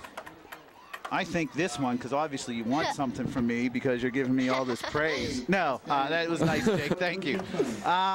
Honestly, this season has stuck out. We filmed 22 consecutive losses, and, it became, I hate to say the word. I mean, I had a lot of the students, and the games were still, some of the games were fun for us, but to see the team win has been real exciting. Over the years, we've been up in this box, and we've seen, 21-0 deficit come back against Bethel Park back in the day when Billy Ramita was a head coach. Saw some great games. We were just talking about last week when Penn Trafford was here in the playoffs, and we lost that game 35-28 on a flea flicker play. That was the year we thought Plum would go to the championship. But you guys have been great. I'm real happy. I felt bad for Ian Kist, who's down to the left of us here in the box, and Kyle Dawson, who you guys have really taken the program up to another level and saw maybe one win. And Ian didn't broadcast a win in 2 years. Kyle Dawson, one win in 2 years. So, I'm happy for you, Jake, because we went all last year without a win. Correct. So, I'm happy for my son, because if this is something that he does, his first game is he sat here on the headset the whole time. You saw Plum go into the mercy roll, and it's 42-7 now, right, Zach? Yeah. What has Zach said anything over the last? Yes, he has. Zach's been giving probably the best input out of any color guy we've had all year. And we're now calling every sack a Zach sack for the rest of the season. For the rest of the season, that's officially a retired name. Zach Sack. Yeah, so Zach Sack. Zach Sacks are brought to you by Haribo Gummies, the official sponsor of 2014 Plum football broadcast. As Goodland hands off to Nick Carlosano, he'll go back to the line of scrimmage. We'll be 4th down here for the Mustangs. As who knows what the Mustangs have ahead of them. We will find out Monday who they play in the playoffs. First round, it will be an away game, but it will be a favorable matchup with the way they've played this season. We know that, there's a couple things that's going to factor.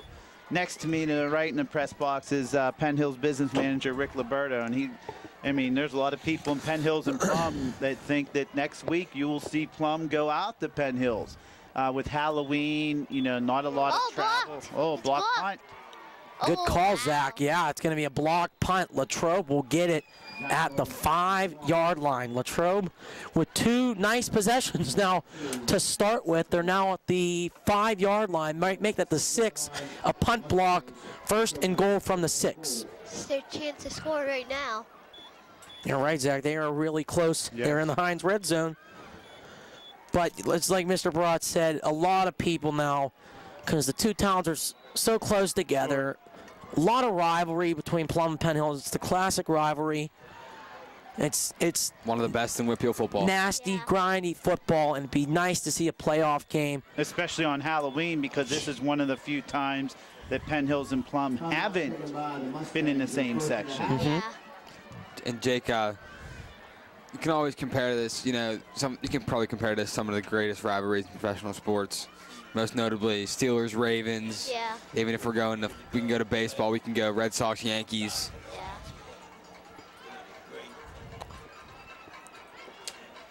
But yeah, well, as we said, there's a lot of events coming up that you'll see on Plum TV.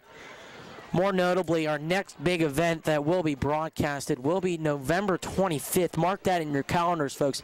November 25th, the Buy a Guy auction, brought to you by Plum National Honor Society along with Plum Television Productions.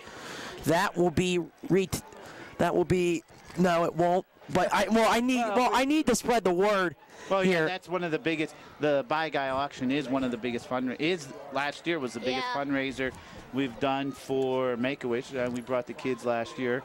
That being said, we have also, we'll probably do a basketball game and a wrestling match and maybe even a hockey game before the holidays. And then we kind of shut down the sports broadcasting department for the last 2 weeks in December as we prep for, and it will be our 15th annual, and I heard you guys talking about it earlier, Make-A-Wish Telethon. So I'm looking forward to that. A lot of special guests attending this year as well for our big 15th year. Mr. Josh Yohe.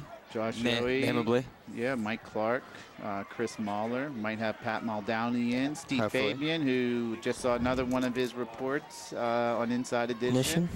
So the football coach will be there, of course, Matt Morgan. So he's close, Zach. He's going to be down at the 1 yard line. Do you go for it or not? No, it's 3rd and 1. It'll be 3rd and 1. Yeah, 3rd and 1. Most likely we might see a sneak play. 3:28 and counting remaining in our fourth quarter of play. 15th annual Make-A-Wish Telethon will be live in the studio from Plum Senior High School. A lot of guests, and we'll have a 3rd down and 1 coming up here. Handoff, and he may have pushed himself. We'll see. Nope, he's down. Mustangs stop him. It'll be a 4th down. Probably see them go for it here with 3 minutes now and remaining. Jake, real quick, Mr. Bra, we were discussing earlier up here, and I'm not going to tell you your son's answer, but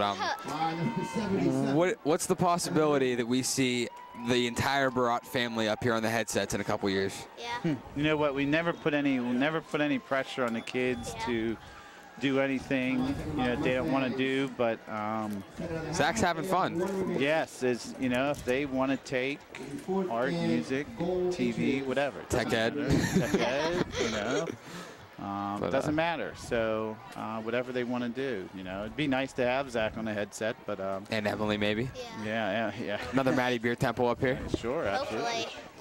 Yes, but we got Upper St. Clair defeating or ahead of the Mount Lebanon Blue Devils 28-14 late in that game, and still have, I don't know if MSA has an update or not, but it is 7-7 Penn Hills Woodland Hills as that game goes late into the 4th quarter.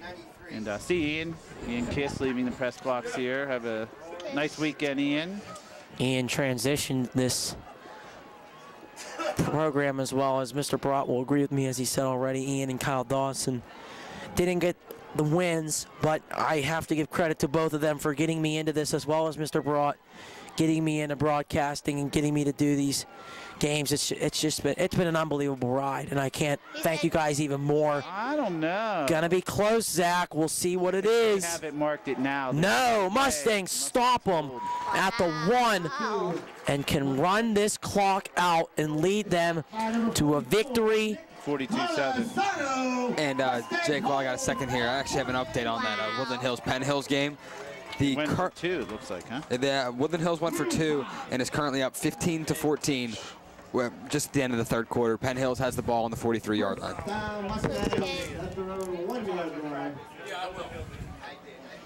Mustangs can run the clock out here with the mercy rule. The clock automatically running. They are at the 1 yard line, which makes it tough for them to kneel it. Right. So Mustangs will have to run it. Yeah.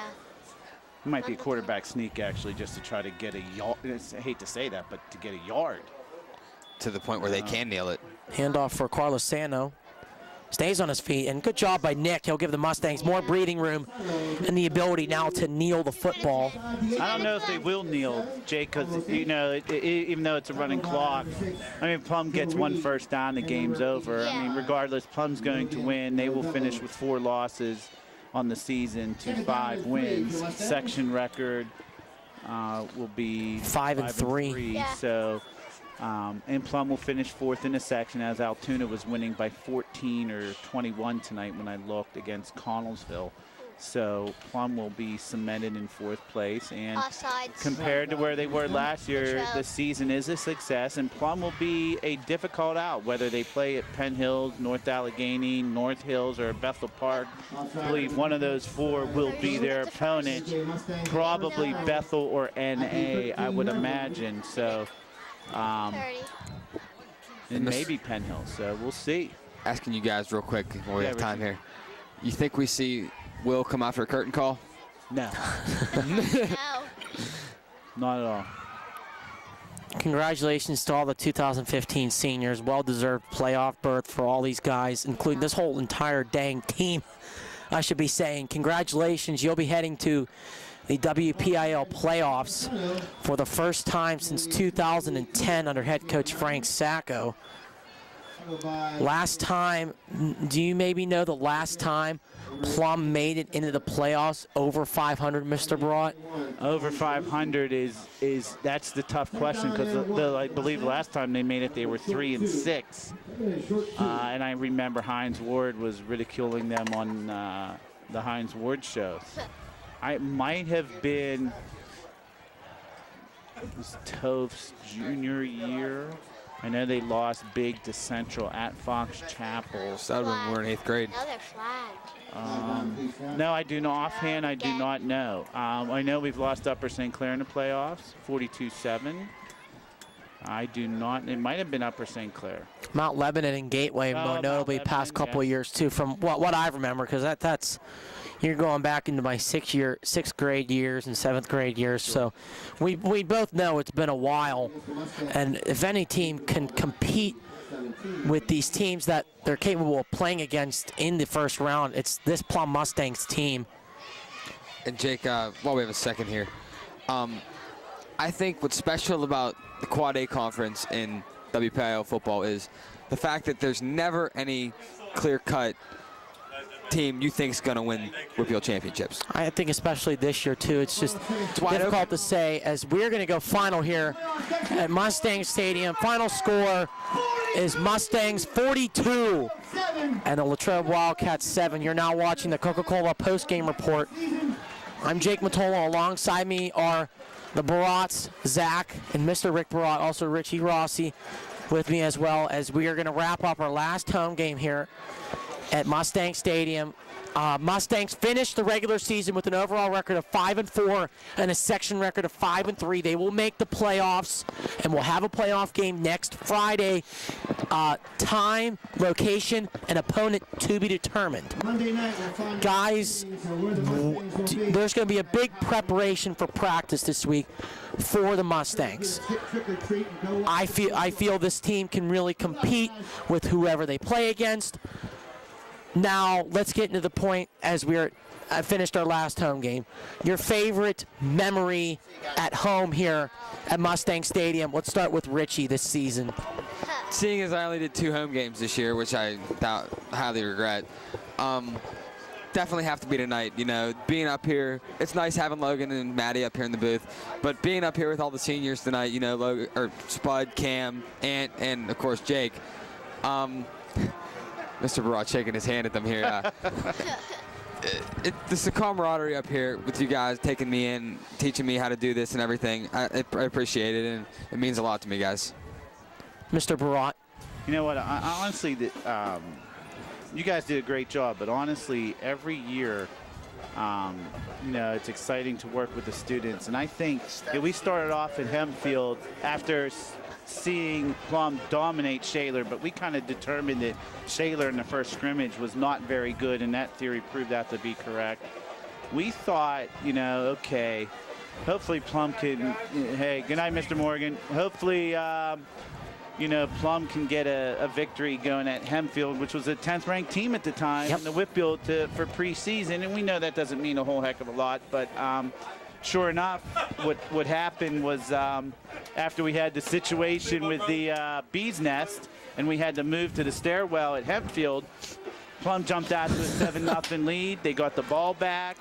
And then we saw the ball scoot past Will in a shotgun formation, and it was 7-7. And we thought, well, that's to be expected. Here we go. Plum shooting themselves in the foot, and we're used to this. And from that point on, the season was a total turnaround as Plum just came out and just dominated the second, third, and fourth quarters and put up, 42 or 45? 45 points, against Hempfield. And we were like, wow, maybe Plum is really, really good. And so that was, and for me, who didn't videotape a Wednesday night game of all underclassmen against Greensburg-Salem, I haven't videotaped a victory, a quad victory in 2 years, and that victory, or 3 years, in their victory 2 years was Katanning here, 10-7, Toph's senior year, I believe, and that was a AAA school. So it's been 3 years since Plum that we videotaped a quad opponent, so that was really exciting, and that was a nice trip out there and a nice trip back, and that started off the season on a high note, and hopefully several more to come. Zach, thank you for joining us tonight. Do you have anything to say for the Mustangs coming up these next couple of weeks? Yeah, I would say that good luck to the Mustangs this next week on Halloween night. No, that's good, Zach. No, Zach, that's good. Yes, Thank you. And we might be with you, ladies and gentlemen. We might be with you next week. It depends on where Plum plays. It's Halloween night, and obviously there's a fee to pay to the Whitfield. So sure enough, we will let you know. But if not, Plum with a successful night here on senior night against the Latrobe Wildcats, 42-7. So I'd just like to give my final thank yous. First of all, to Athletic Director Mr. Bob Alpino, Dr. Glasspool, Dr. Rossi, the principals. I could keep on going. Mr. Rick Brought for being just unbelievable, taking us under his wing up here and just doing everything for us this year. Thank you from all of us up here in the booth. Thank you to Andy Sebastian, Mark Carney, all the crew, statisticians, Mr. Gestrich, Mr. Casile, and Mr. Morgan. Hopefully we'll be with you guys next week, wherever Plum plays. Good night for the last time this season from Mustang Stadium. We have a playoff. Unless we have a playoff game here. Yes, we do. You are right. It could be the last one for you unless you tear your ACL or something and you do basketball and baseball, which hopefully that doesn't happen. Yeah, hopefully not. And on that, I'm going to send it back to the studio. At 42-7, Mustangs win. Good night from Mustang Stadium.